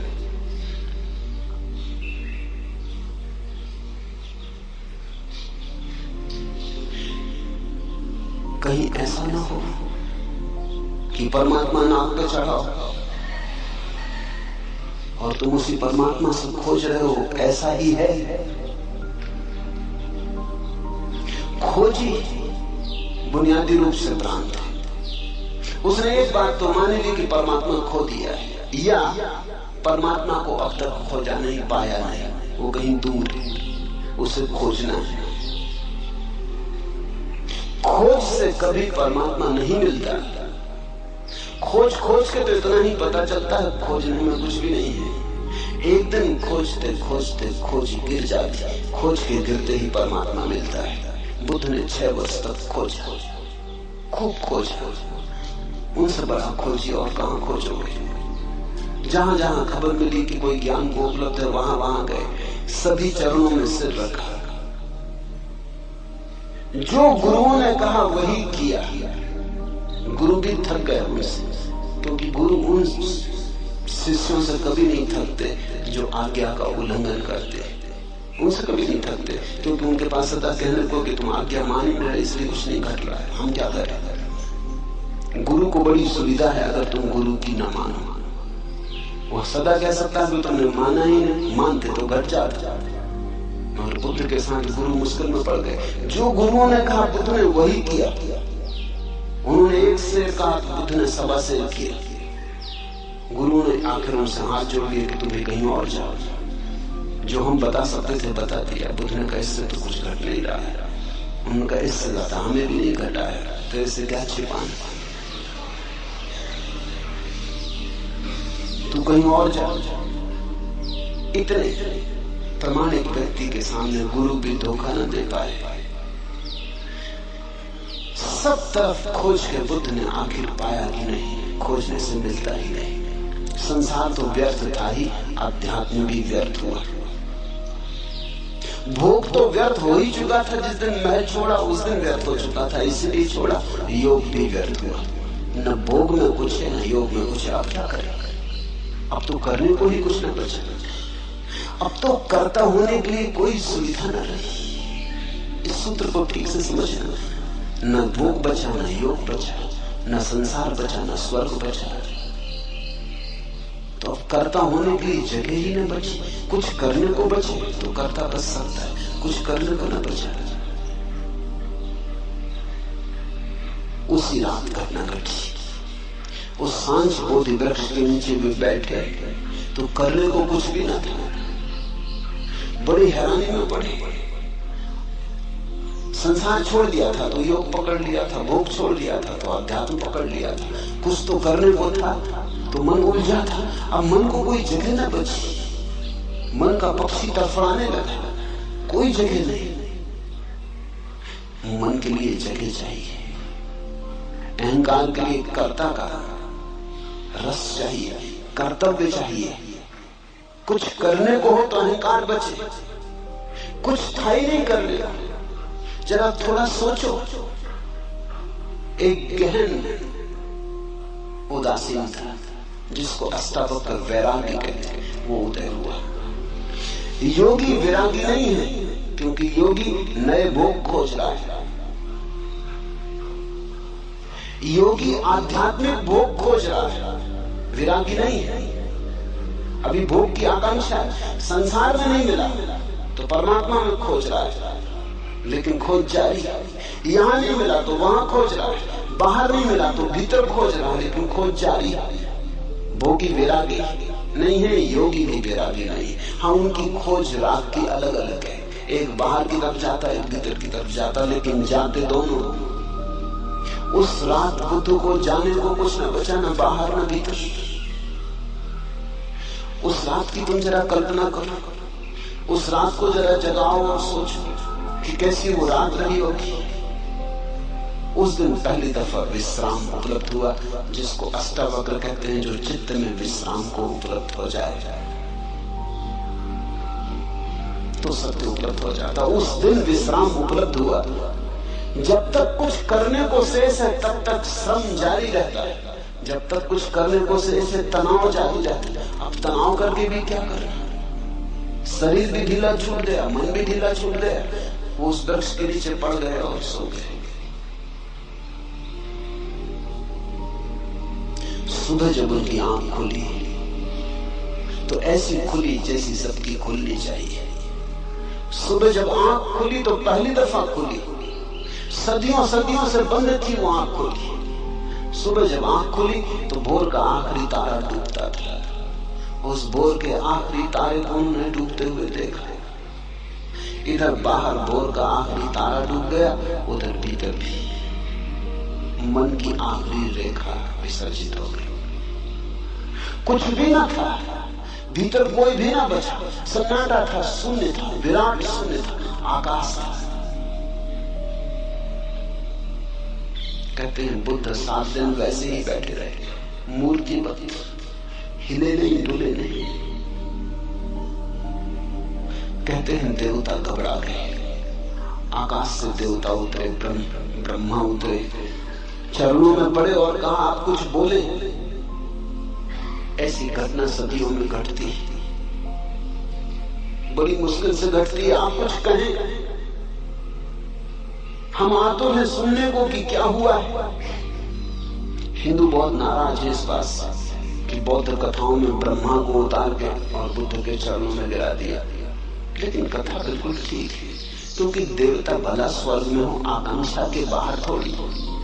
आज एक घटना घटी है कि एक व्यक्ति आकांक्षा के बाहर चला गया, तो बुद्ध के ऊपर कोई भी नहीं। बुद्धत्व आखिरी बात है। देवता भी नीचे हैं, अभी उनकी भी स्वर्ग की भोग की आकांक्षा है। इसलिए तो कथाएं हैं कि इंद्र का आसन डोलने लगता। जब भी लगता है कोई प्रतियोगी आ रहा, कोई ऋषि मुनि तपस्या में गहरा उतर रहा, इंद्र घबराता, आसन कपने लगता। ये तो आसन इंद्र का क्या हुआ, दिल्ली का हुआ। इंद्र का कहो कि इंदिरा का कहो, एक ही बात है। इसमें कुछ बहुत फर्क ना हुआ। ये तो कोई आने लगा तो प्रतिस्पर्धा, घबराहट, बेचैनी। बुद्ध ना कुछ करके उपलब्ध हुए। जो बुद्ध के जीवन में घटा वही अष्टावक्र के जीवन में घटा होगा। कोई कथा हमारे पास नहीं, किसी ने लिखी नहीं, लेकिन घटा होगा, क्योंकि अष्टावक्र जो कह रहे हैं वो इतना ही कह रहे हैं कि तुम दौड़ चुके खूब, अब रुको। दौड़ के नहीं मिलता परमात्मा, रुक के मिलता है। खोज चुके खूब, अब खोज छोड़ो। खोज के नहीं मिलता सत्य, क्योंकि सत्य खोजी में छिपा है, खोजने वाले में छिपा है। कहां भागते फिरते हो? कस्तूरी कुंडल बसे। लेकिन जब कस्तूरी का नाफा फूटता है तो मृग पागल हो जाता है। कस्तूरी मृग पागल हो जाता है, भागता है, इधर भागता उधर भागता, खोजता है कहां से आती ये गंध, कौन खींचे ले आता है सुवास, कहां से आती? क्योंकि उसने जब भी गंध आती देखी तो कहीं बाहर से आती देखी। कभी फूल की गंध थी, कभी कोई और गंध थी, लेकिन सदा बाहर से आती थी। आज जब गंध भीतर से आ रही तब भी वो सोचता है बाहर से ही आती होगी, भागता है। और कस्तूरी उसकी ही कुंडल में बसी है। कस्तूरी कुंडल बसे, परमात्मा तुम्हारे भीतर बसा है। तुम जब तक बाहर खोजते रहोगे योग में भोग में व्यर्थ। साधारण योगी भोग के बाहर ले जाता है, अष्टावक्र योग और भोग दोनों के बाहर ले जाते हैं। योगातीत भोगातीत। इसलिए तुम पाओगे सांसारिक का अहंकार होता है। तुमने योगी का अहंकार देखा या नहीं? सांसारिक का क्रोध होता है, तुमने दुर्वासाओं का क्रोध देखा या नहीं? सांसारिक आदमी दम्भ से आकर के चलता है, पताकाएं लेके चलता है। तुमने योगियों की पताकाएं, हाथी घोड़े देखे या नहीं? साधारण आदमी घोषणा करता है इतना धन है मेरे पास, इतना पद है मेरे पास। तुमने योगियों को देखा घोषणा करते कि इतनी सिद्धि है, इतनी रिद्धि है। लेकिन ये सारी बातें वही की वही है, कोई फर्क नहीं हुआ जब तक योग योगातीत न हो जाए। जब तक व्यक्ति मैं करता हूं इस भाव से समग्रतया मुक्त न हो जाए, तब तक कुछ भी नहीं हुआ। तब तक तुमने सिर्फ रंग बदले, तब तक तुम गिरगिट हो, जैसा देखा वैसा रंग बदल लिया, लेकिन तुम नहीं बदले, रंग ही बदला। सदा से खोजियों का ये अवलोकन रहा है कि परमात्मा उपलब्धि अत्यंत दुस्साध्य घटना। ये बात एक अर्थ में सच है। अगर तुम बहुत दौड़ के आना चाहते तो कोई क्या करे? अगर तुम अपने कान को उल्टी तरफ से पकड़ना चाहते, मजे से पकड़ो। निश्चित तुम जब उल्टी तरफ से कान को पकड़ोगे तो तुमको लगेगा कान को पकड़ना बहुत दुस्साध्य घटना है। ये तुम्हारे कारण, ये कान के कारण नहीं। अब अगर तुम सिर के बल खड़े होकर चलने की कोशिश करो और 10-5 कदम चलना भी बहुत कठिन हो जाए और तुम कहो कि चलना बहुत दुस्साध्य घटना है, तो तुम गलत भी नहीं कह रहे, तुम ठीक ही कह रहे। लेकिन सिर के बल तुम खड़े हो, जो पैर के बल चल रहे हैं उनके लिए चलने में कोई दुस्साध्य घटना नहीं। अब तुम उपवास करो, आग में तपाओ, धूनी रमाओ, नाहक शरीर को कष्ट दो, सताओ, 1000 तरह के पागलपन करो, और फिर तुम कहो कि परमात्मा को पाना बड़ी दुस्साध्य घटना है। ठीक ही कह रहे हो। जहां तुम सहज पहुंच सकते थे वहां तुम असहज होकर पहुंच रहे हो तो दुस्साध्य मालूम होता है। तुम्हारे पहुंचने में भूल हो रही है। लेकिन असाध्य को आदमी क्यों चुनता है, ये भी समझ लेना चाहिए। सिर के बल चलने का मजा क्या है जबकि तुम्हारे पास पैर है? सिर के बल चलने का एक मजा है, और वो मजा ये है, मजा है अहंकार का मजा। मुल्ला नसरुद्दीन एक झील में मछलियां मार रहा था। घड़ी 2 घड़ी में देखता रहा उसकी मछलियां पकड़ में कुछ आती नहीं। झील में मछलियां हैं भी नहीं, ऐसा मालूम होता। मैंने उससे पूछा, नसरुद्दीन इस झील में मछलियां मालूम नहीं होती, तुम कब तक बैठे रहोगे? वो पास की दूसरी झील है, वहां क्यों नहीं मछलियां मारती? यहाँ कोई दूसरा मछुआ दिखाई भी नहीं पड़ता, वहीं सब मछुए। नसरुद्दीन ने कहा वहां मारने से सारी क्या? अरे वहां इतनी मछलियां हैं कि मछलियों को तैरने की जगह भी नहीं, वहां मारी तो क्या मारी? यहां मछली मारो तो कोई बात, असाध्य में भी आकर्षण है। जितना असाध्य काम हो उतना अहंकार मजबूत होता है। यहां मछली मारो तो कुछ है, जो सभी कर रहे हैं वही तुमने किया तो क्या सार। सभी पैर के बल चल रहे हैं, तुम भी चले तो क्या मजा। सिर के बल चलो। मेरे देखे परमात्मा से कोई संबंध नहीं है कठिनाइयों का। कठिनाइयों का संबंध अहंकार से। अहंकार कठिन को करने में मजा लेता, क्योंकि सरल तो सभी करते, उसमें क्या सार है। अगर तुम किसी से कहो कि हम पैर के बल चलते तो लोग कहेंगे तुम्हारा दिमाग खराब हो गया, सभी चलते। लेकिन अगर तुम सिर के बल चलो तो अखबार में नाम छपेगा, तो लोग तुम्हारे पास आने लगेंगे। लोग तुम्हारे चरणों में सिर झुकाएंगे कि तुम्हें कोई सिद्धि मिल गई कि तुम सिर के बल चलते हो। अहंकार की पूजा तभी हो सकती जब तुम कुछ असाध्य करो। जैसे हिलरी चढ़ गया एवरेस्ट पर तो सारी दुनिया में खबर हुई। अब तुम जाओ और पुणे की छोटी मोटी पहाड़ी पे चढ़ के खड़े हो जाओ, झंडा लगाने लगो और तुम कहो कोई अखबार वाला भी नहीं आ रहा, कोई फोटोग्राफर भी नहीं आ रहा, मामला क्या है।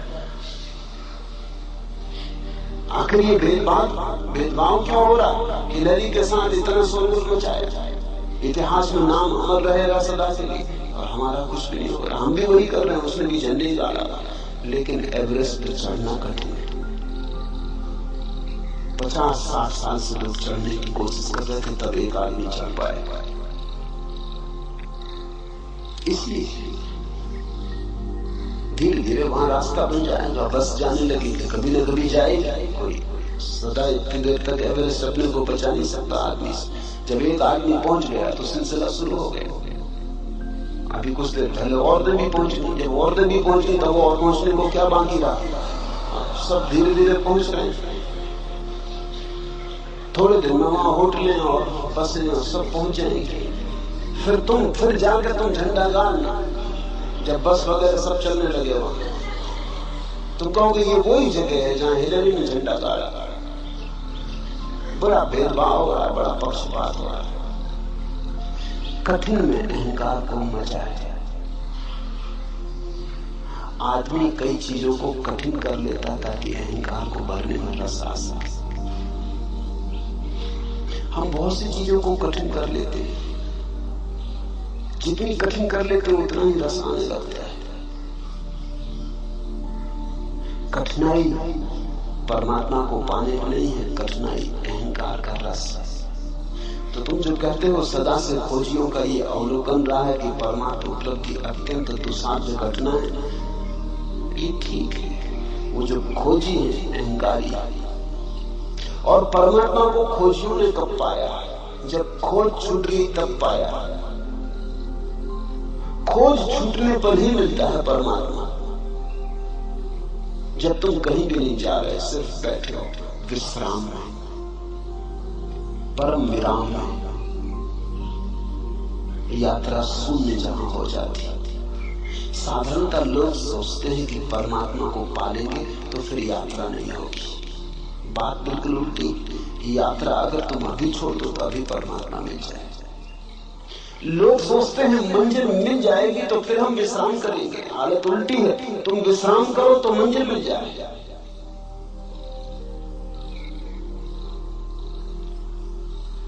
विश्राम ध्यान और समाधि का सूत्र है, श्रम अहंकार का सूत्र है। इसलिए तुम पाओगे कि जितना जिस धर्म के भीतर श्रम की व्यवस्था है साधु के लिए, उतना ही अहंकारी साधु होगा। जैनियों का साधु जितना अहंकारी, उतना हिंदुओं का नहीं। क्योंकि जैन साधु कहेगा हिंदू साधु इसमें रखे क्या, कोई भी हो जाए। जैन साधु कठिन मामला। एक बार भोजन, अनेक अनेक उपवास, सब तरह की कठिनाइयां। फिर जैनों में भी दिगंबर और श्वेतांबरों के साधु। दिगंबर साधु कहते हैं श्वेतांबरों में क्या रखा, कपड़े पहने बैठे।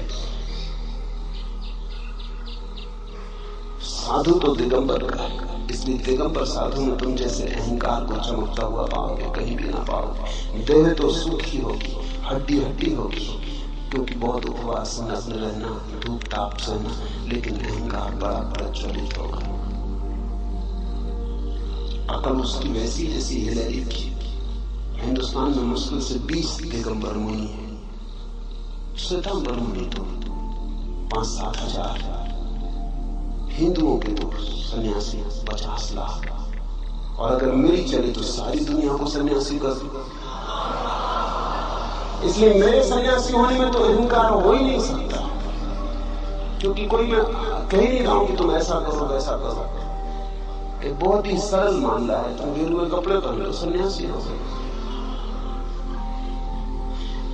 सन्यास सरल हो तो अहंकार को मचा कहा। मेरे पास लोग आते हैं, वो कहते हैं कि सन्यास आप देते हैं तो इसके लिए कोई विशेष आयोजन करना चाहिए।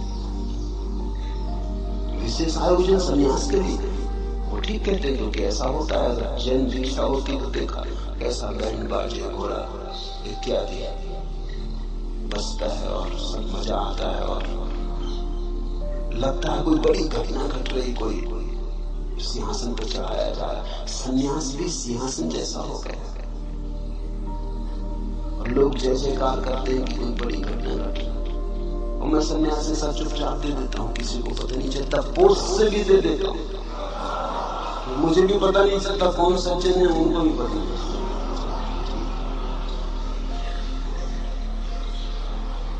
मेरे देखे सन्यास सरल होना चाहिए। मेरे देखे परमात्मा विश्राम में मिलता है, अहंकार में कृत्य नहीं है, खोज नहीं है। परमात्मा मिला ही हुआ है। तुम जरा हल्के हो जाओ, तुम जरा शांत हो जाओ, तुम जरा रुको, अचानक तुम पाओगे वो सदा से था।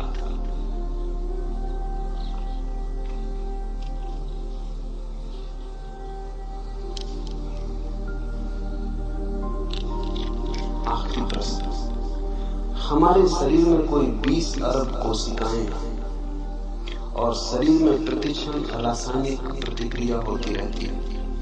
आप या अष्टावक्र जब कहते हैं कि दृष्टा बनो, तब यह बात आप किससे कहते हैं? ये कौन है जो कह रहा है कि शरीर में 20 अरब कोशिकाएं हैं? निश्चित ही कोशिकाएं नहीं कह रही। एक कोशिका बाकी कोशिकाओं का हिसाब भी नहीं लगा सकती। ये 20 अरब कोशिकाएं हैं शरीर में, अरबों खरबों सेल है शरीर में। ये कौन कह रहा है? ये किसने पूछा? ये किसको पता चला? जरूर तुम्हारे भीतर कोशिकाओं से भिन्न कोई है जो गिनती कर लेता है कि 20 करोड़ कोशिकाएं। हमारे शरीर में कोई 20 अरब कोशिकाएं हैं और शरीर में प्रतिक्षण रासायनिक प्रतिक्रिया होती रहती है। आप या अष्टावक्र जब कहते हैं कि दृष्टा बनो, तब यह बात आप किससे कहते हैं? उसी से जो कह रहा है कि 20 अरब कोशिकाएं। यदि मस्तिष्क की कोशिकाओं से कहते हैं तो बात व्यर्थ है, क्योंकि बुद्धि नश्वर नहीं। हम कह भी नहीं रहे मस्तिष्क की कोशिकाओं से, हम तुमसे कह रहे हैं। अष्टावक्र भी तुमसे बोल रहे हैं। अष्टावक्र इतने बुद्धू नहीं कि तुम्हारे मस्तिष्क की कोशिकाओं से बोल रहे हैं, तुमसे बोल रहे हैं। तुम्हारा होना तुम्हारी कोशिकाओं के पार है। तुम कोशिकाओं का उपयोग कर रहे हो। सच जैसे कार में बैठा हुआ ड्राइवर कार चला रहा है, दौड़ा जा रहा है, कार की गति से दौड़ा जा रहा है, 100 मील प्रति घंटे चला जा रहा है, लेकिन फिर भी वो जो ड्राइवर भीतर है वो कार नहीं है। और अगर एक सिपाही सीटी बजाए कि रुको, और वो पूछे कि किससे कह रहे हैं? कार के इंजन से, क्योंकि चल तो इंजन रहा है। किससे कह रहे हैं? पेट्रोल से, क्योंकि चला तो पेट्रोल रहा। किससे कह रहे हैं? पहियों से, क्योंकि दौड़ तो पहिए रहे। तो क्या कहेगा पुलिस का सिपाही? वही मैं तुमसे कहता हूं कि सीटी तुम्हारे लिए बजा रहा है।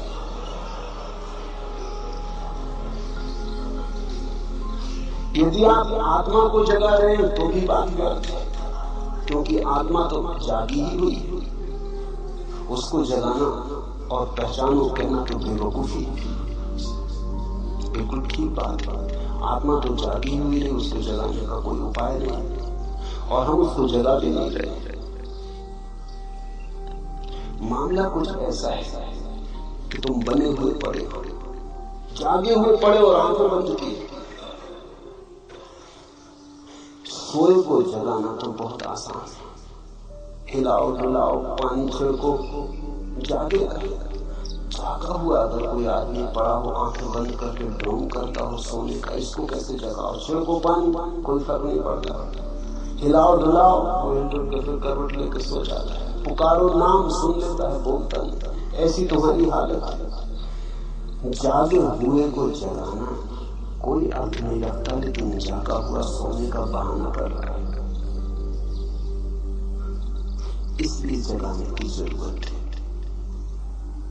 सोए हुए को जगाने लगे, क्योंकि आत्मा सोई है। जो सोया है वो शरीर है, जो शरीर है उसे जगाया नहीं जा सकता, और जो आत्मा जागी हुई है उसे जगाने का कोई अर्थ नहीं। बिल्कुल ठीक कहते हो, बड़ी ज्ञान की बात कर रहे हो, मगर उधार होगी, क्योंकि खुद की समस्या आई होती तो पूछते ही नहीं। अष्टावक्र या मैं उसको जगा रहे हैं जो जागा हुआ है और भूल गया कि हम जागे हुए हैं, जो जागा हुआ है और सोने के बहाने में पड़ गया है, सोने का खेल खेल रहा है। इसलिए तो कठिनाई है जगाने में, बड़ी कठिनाई है। आप लोगों को भ्रम में तो नहीं डाल रहे,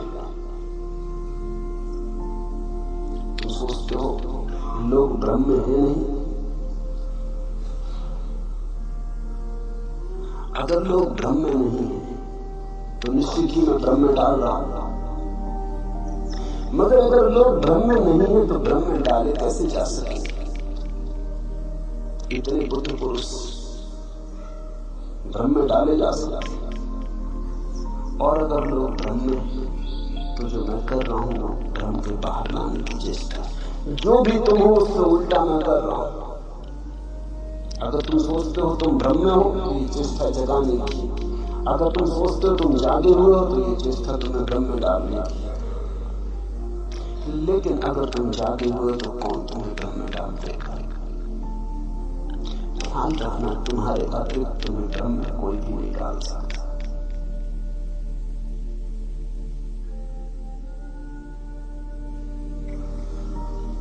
और तुम्हारे अतिरिक्त तुम्हें कोई जगा भी नहीं सकता। जगाने की चेष्टा कोई कर सकता है, लेकिन जब तक तुम सहयोग न करोगे तुम जागोगे नहीं, क्योंकि नींद थोड़ी है कि कोई तोड़ दे। तुम बने हुए पड़े हो, तुम्हारा सहयोग जरूरी है। सहयोग का अर्थ ही शिष्यत्व है। सहयोग का अर्थ ही है कि कोई जगाने वाले के पास तुम जाते हो, तुम कहते हो मेरी पुरानी आदत हो गई अपने को धोखा देने की, जरा मुझे सांस दे, जरा मुझे सहारा है, इस आदत के बाहर निकाल। एक युवती मेरे पास आई और उसने कहा कि उसे कुछ मादक द्रव्य लेने की आदत हो गई, बाहर आना चाहती, बड़ी आकांक्षा है बाहर निकल आने की, बड़ी आतुर है कि किस तरह बाहर निकला है। लेकिन वो जो आदत पड़ गई मादक द्रव्यों की वो इतनी गहरी हो गई है, वो शरीर की कोशिकाओं में पहुंच गई है। अगर न ले मादक द्रव्य तो ऐसी पीड़ा और बेचैनी सारे शरीर में होती है, न तो सो सकती, न उठ सकती, न बैठ सकती, तो लेनी पड़ता है। और लेती है तो पीड़ा होती मन को कि क्या चाल हो गया। अब वो मेरे पास आई कि मुझे बाहर निकालने आपके हाथ का सहारा चाहिए। बस ऐसी ही अवस्था है। जन्मों जन्मों तक सोने के अभ्यास को तुमने बहुत गहरा कर दिया, जागे हुए को सोने के भ्रम में डाल दिया, सम्राट को भिखारी मान लिया। लेकिन इतने जन्मों तक मानो कि आज अपने ही अभ्यास के कारण सिर्फ सुन लेने से कुछ नहीं होता। तो मेरी बात सुन ले सकते हो, उससे कुछ भी ना होगा, जब तक कि तुम उसे गुनो ना, जब तक कि तुम राजी ना हो जाओ। तुम्हारे अतिरिक्त तुम्हें कोई जगा ना सकेगा। नहीं तो एक बुद्ध पुरुष काफी था, शोरगुल मचा के सबको जगा देता, ढोल धमास पीट देता और सबको जगा देता। इधर 100 आदमी सो रहे हो तो एक आदमी जगाने के लिए काफी, वस्तु तो आदमी की जरूरत नहीं, अलार्म घड़ी भी जगा देता। एक आदमी आ जाए और ढोल पीट दे, सब उठ जाएंगे, घंटा बजा दे, सब उठ जाएंगे। लेकिन ये क्यों नहीं हो सका कि बुद्ध पुरुष हुए, महावीर हुए, अष्टावक्र हुए, कृष्ण हुए, क्राइस्ट हुए, जरथुस्त्र, लाओत्सु, इन लोगों ने ऐसा क्यों ना किया कि जोर से घंटा बजा देते सारी पृथ्वी जाग जाती। घंटा खूब बजाया जाए मगर कोई सो रहा हो तो जागे। यहाँ बने हुए लोग पड़े वो आंखें बंद किए पड़े, तो सुन लेते हैं घंटे को, कहते बजाते रहो, देखते कौन हमको जगाता है। जब तुम जागना चाहोगे तो जागोगे। भ्रम में तुम्हें डाल नहीं सकता, भ्रम में तो तुम हो। अब और भ्रम में तुम्हें क्या डाला जा सकता है? तुम्हें और भी भटकाया जा सकता है। तुम सोचते हो और कुछ भटकने को बचा, इससे नीचे तुम और गिर सकते हो, गिरने की कोई और जगह है। लोभ जितना तुम्हारे भीतर है इससे थोड़ा इंच भर और ज्यादा हो सकता है। क्रोध तुम्हारे भीतर है इससे थोड़ा और ज्यादा हो सकता है। एक रथ की मासा वासना ने जैसा तुम्हें घेरा है और वासना बढ़ सकती है। तुम आखिरी जगह खड़े हो, जो प्रथम होना चाहिए वो आखिर खड़ा है, जो सम्राट होना चाहिए वो भिखमंगा होकर खड़ा है। इससे पीछे तुम अब जा भी नहीं सकते, इसके पार गिरने का उपाय भी नहीं। तुम्हें भ्रम में डालने की कोई सुविधा नहीं, कोई डालना भी चाहे तो डाल नहीं सकता। हाँ, कोई इतनी कर सकता है ज्यादा से ज्यादा तुम्हारे भ्रम बदल दे। एक भ्रम से तुम उठ जाओ तो दूसरा भ्रम दे दे। यही साधु सन्यासी करते रहते। संसार का भ्रम उखड़ने लगा, ऊप पैदा होने लगी, खूब जी लिया, कुछ साल ने देख लिया तो अध्यात्म का भ्रम पैदा कर कहे कि चलो स्वर्ग का मजा लो, अब थोड़ा पुण्य करो, त्याग तपस्या करो, स्वर्ग में आप सराय भोगो। यहाँ बहुत भोग ली, कुछ पाया नहीं। यहाँ चुल्लू चुल्लू शराब पीते रहे, वहां बहिष्ठ में फिरदौस में झरने बह रहे शराब के, डुबकियां लगाना। यहाँ क्या रखा है? स्वर्ग में स्वर्ण के महल है, हीरे जवाहरातों के वृक्ष, वहां मजा लो, कल्प वृक्ष उनके नीचे बैठो। यहाँ तो रोना पीना, रोना धोना खुद कर लिया। लेकिन ये नया भ्रम, मैं तुम्हें कोई नया भ्रम नहीं दे रहा, मैं तुमसे सिर्फ इतना कह रहा हूँ, काफी भ्रम देख लिए, अब थोड़ा जागो। साक्षी भाव कैसे भ्रम हो सकता है, थोड़ा सोचो। सिर्फ साक्षी होने को कह रहा हूं, जो भी है उसे देखने को कह रहा हूं। कुछ करने को कहता तो भ्रम पैदा होता। तुमसे कहता कि ये छोड़ के ये करो तो भ्रम पैदा होता। तुमसे सिर्फ इतना ही कह रहा हूं, जो भी कर रहे हो, जहां भी हो, भोगी हो, योगी हो, जो भी हो, हिंदू हो, मुसलमान हो, मस्जिद में, मंदिर में हो, जहां भी हो, जागो, जाग के देखो। जागने में कैसे भ्रम हो सकता है? जागे हुए आदमी को भ्रम की कोई संभावना नहीं रह जाती। नींद में सपने होते हैं, जागने में कैसे सपना हो सकता है? और यदि लोग सुख दुख में प्रतिक्रिया करना छोड़ दें तो वे पशु या पेड़ पौधे जैसे तो नहीं हो जाएंगे। पहली तो बात तुमसे किसने कहा कि पशु और पेड़ पौधे तुमसे खराब हालत में? तुमने तो मान लिया। पेड़ पौधों से भी तो पूछो, पशुओं से भी तो पूछो, थोड़ा पशुओं की आंख में भी तो झांक के देखो। ये भी आदमी का अहंकार है, वो सोचता है वो पशुओं से ऊपर, और पशुओं की इसमें कोई गवाही भी नहीं ली गई। ये भी बड़ी मजे का बात है। एक तरफा निर्णय कर लिया, अपने आप ही निर्णय कर लिया। अगर पशुओं में भी इस तरह की किताबें लिखी जाती होंगी, शास्त्र रचे जाते होंगे, तो उनने भी लिखा होगा कि आदमी और गया का जानवर। मैंने तो सुना है कि बंदर एक दूसरे से कहते हैं कि आदमी पतित बंदर। डार्विन कहता है कि आदमी बंदर का विकास, लेकिन डार्विन कौन सी वसूल?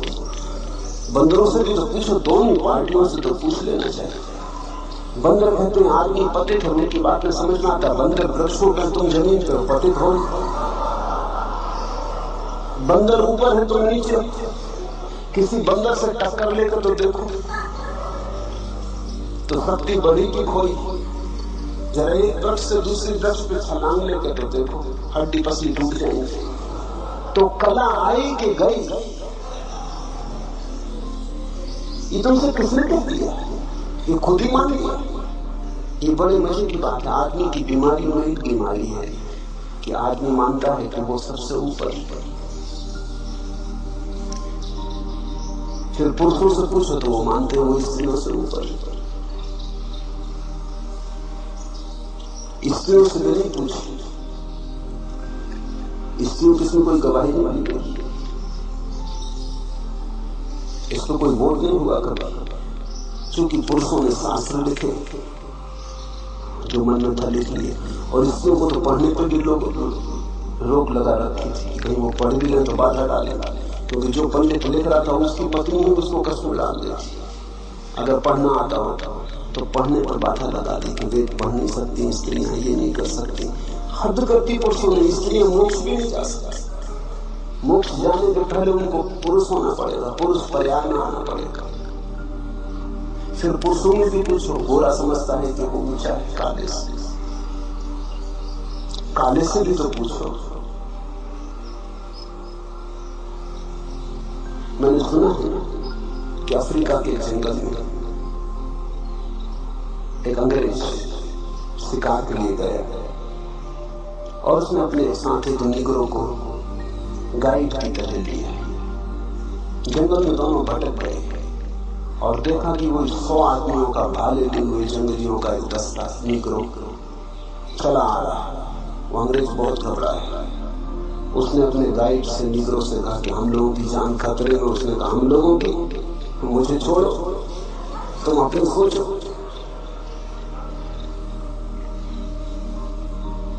मेरी क्यों खतरे में होगी?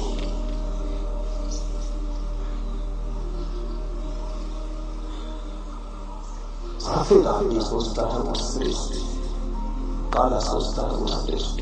चीनियों से पूछो, चीनियों की किताबों में लिखा है कि अंग्रेज बंदर आदमी में भी गिनती नहीं करते वो उनकी। सारी दुनिया में ये रोग, आदमी का ये रोग बड़ा गहरा है। वो बिना दूसरी पार्टी से पूछने करता चला जाता है। ये सब अहंकार के खेल है। अगर तुम थोड़े अहंकार को छोड़ के देखोगे तो तुम पाओगे परमात्मा के ही सब रूप हैं। जानवर भी, पशु पक्षी भी, पौधे भी, मनुष्य भी। परमात्मा ने कहीं चाहा है हरा हो जाना तो हरा, कहीं चाहा है पक्षियों के गीत से प्रकट होना तो वैसा हो रहा है, कहीं चाहा है आदमी होना तो आदमी हो गया। इनमें कोई तरतमता नहीं है, हायरार्की नहीं है, कोई ऊपर नीचे नहीं है। ये सब एक साथ परमात्मा की अनंत लहर है।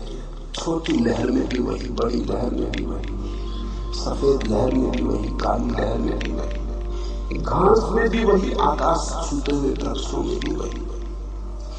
आध्यात्मिक दृष्टि तो ये कहती है कि इसी क्षण जो भी है वो परमात्मा है। फिर परमात्मा में कोई आगे पीछे कैसे हो सकता? ये तो बड़ा मुश्किल हो जाएगा। ये तो परमात्मा में भी कुछ नीचे और कुछ ऊपर करना कठिन हो जाएगा। एक ही है। साक्षी भाव से देखोगे तो पाओगे सब एक है। इसलिए पहले तो ये पूछो ही मत कि यदि लोग सुख दुख में प्रतिक्रिया करना छोड़ दे तो वे पशु या पौधे जैसे तो नहीं हो जाएंगे।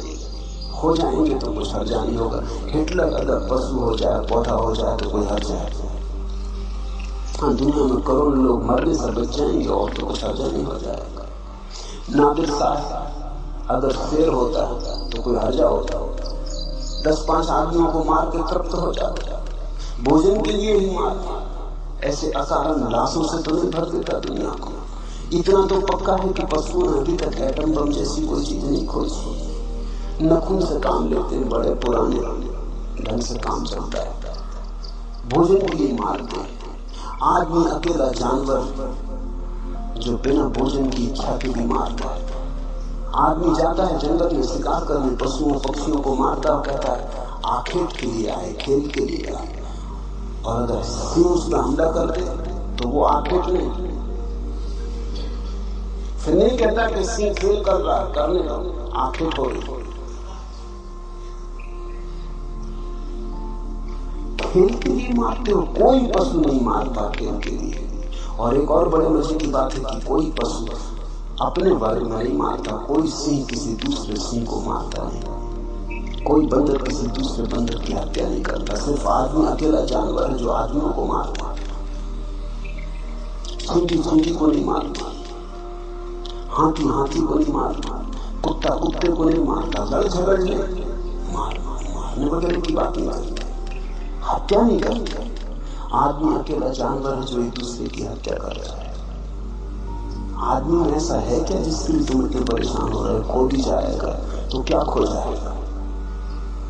पेड़ पौधे बहुत सुंदर है, पशु बड़े निर्दोष। मगर मैं ये नहीं कह रहा कि तुम पेड़ पौधे या पशु हो जाओ, मैं सिर्फ ये कह रहा हूं कि अहंकार छोड़ो। और दूसरी बात ये मैंने कहा भी नहीं कि सुख और दुख में प्रतिक्रिया करना छोड़ दो। ये अष्टावक्र ने भी कहा ना, सुख दुख में समता रखने का अर्थ सुख दुख में प्रतिक्रिया करना छोड़ देना नहीं है। सुख दुख में समता रखने का अर्थ केवल इतना ही है कि मैं साक्षी रहूंगा। दुख होगा तो दुख को देखूंगा, सुख होगा तो सुख को देखूंगा। इसका यह अर्थ थोड़ी कि जब तुम बुद्ध को कांटे चुभाओगे तुमको दुख नहीं होता। बुद्ध को कांटे चुभाओगे तो तुमसे ज्यादा दुख होता है, क्योंकि बुद्ध तुमसे ज्यादा संवेदनशील है। तुम तो पथरीले, बुद्ध तो कोमल कमल की तरह। तुम जब बुद्ध को कांटे चुभाओगे तो बुद्ध को पीड़ा तुमसे ज्यादा होती, लेकिन पीड़ा हो रही शरीर में, बुद्ध ऐसा जान के दूर खड़े। देखते ही पीड़ा हो रही, जानते ही पीड़ा हो रही, फिर भी अपना तादाद पीड़ा से नहीं करते। जानते हैं मैं जानने वाला ज्ञाता स्वरूप। प्रतिक्रिया छोड़ने को नहीं करें। ये नहीं करें घर में आग लग जाए तो तुम बैठे रहना तो तुम बुद्ध हो गए, भागना मत बाहर। भागते समय भी जानना कि घर जल रहा है, वो मैं नहीं जल रहा। और अगर शरीर भी जल रहा हो तो जानना कि शरीर जल रहा है, मैं नहीं जल रहा। इसका ये मतलब नहीं कि शरीर को जलने देना, शरीर को बाहर निकालना, शरीर को कष्ट देने के लिए नहीं कह रहे हैं। प्रतिक्रिया शून्य होने का अर्थ हुआ कि तुम पत्थर हो गए, जड़ हो गए। तो बुद्ध पत्थर नहीं है, बुद्ध से बड़ा करुणावान कहां पाया तुमने? अष्टावक्र पत्थर नहीं हो गए होंगे, प्रेम की धारा बही। तो जिनसे प्रेम का झरना बहा उनकी संवेदनशीलता बढ़ गई होगी, घटने गई होगी, उनके पास महाकरुणा उठी। लेकिन तुम गलत व्याख्या कर ले सकते हो। और जिन्होंने पूछा थोड़े शास्त्रीय बुद्धि के मालूम होते, थोड़ा बुद्धि में कचरा जाता है, कुछ पढ़ लिया, सुन लिया, इकट्ठा कर लिया, वो काफी चक्कर मार रहा है। वो सुनने नहीं देता, वो देखने भी नहीं देता, वो चीजों को विकृत करता चला जा रहा है। राही रुके सब, भीतर का पानी अधहंसा, बाहर जमी बर्फ है, एक तरफ छाती तक दलदल अगम, बाढ़ का दरिया एक तरफ। मन मानी बह रही हवाएं, जंगल झुके हुए सब, राही रुके हुए सब। बंद द्वार, अध खुली खिड़कियां, झांक रही कुछ आंखें, सूरज के मुंह पर संध्या की काली अनगिन तीर सरी की चुभती हुई सलाखें, अपने चेहरे के पीछे चुप सहमे लुके हुए सब, राही रुके हुए सब। अपने चेहरे के पीछे चुप सहमे लुके हुए सब, राही रुके हुए सब। ये जो चेहरे मुखौटे बुद्धिमानी के, पांडित्य के, शास्त्रीयता के, इनके पीछे कब तक छुपे रहोगे? ये जो विचारों की परतें, इनके पीछे कब तक छुपे रहोगे? इन्हें हटाओ, भीतर शुद्ध चैतन्य को जगाओ। दृष्टा की तरह देखो, विचारक की तरह नहीं। विचारक का तो अर्थ हुआ मन की क्रिया शुरू हो गई। तो अगर अष्टावक्र को समझना हो तो चैतन्य, शुद्ध चैतन्य की तरह ही समझ पाओगे। अगर तुम सोच विचार में पड़े तो अष्टावक्र को तुम नहीं समझ पाओगे, चूक जाओगे। अष्टावक्र कोई दार्शनिक नहीं, और अष्टावक्र कोई विचारक नहीं है। अष्टावक्र तो एक संदेश वाहक है, चैतन्य के साक्षी, शुद्ध साक्षी। सिर्फ देखो, दुखो देखो, सुखो सुख को देखो। दुख के साथ ये मत कहो कि मैं दुख हो गया, सुख के साथ ये मत कहो कि मैं सुख हो गया। दोनों को आने दो, जाने दो। रात आए तो रात देखो, दिन आए तो दिन देखो। रात में मत कहो कि मैं रात हो गया, दिन में मत कहो कि मैं दिन हो गया। रहो अलग अलग, पार, अतीत, ऊपर, दूर। एक ही बात के साथ तादाद में रहे कि मैं दृष्टा हूं, साक्षी हूं।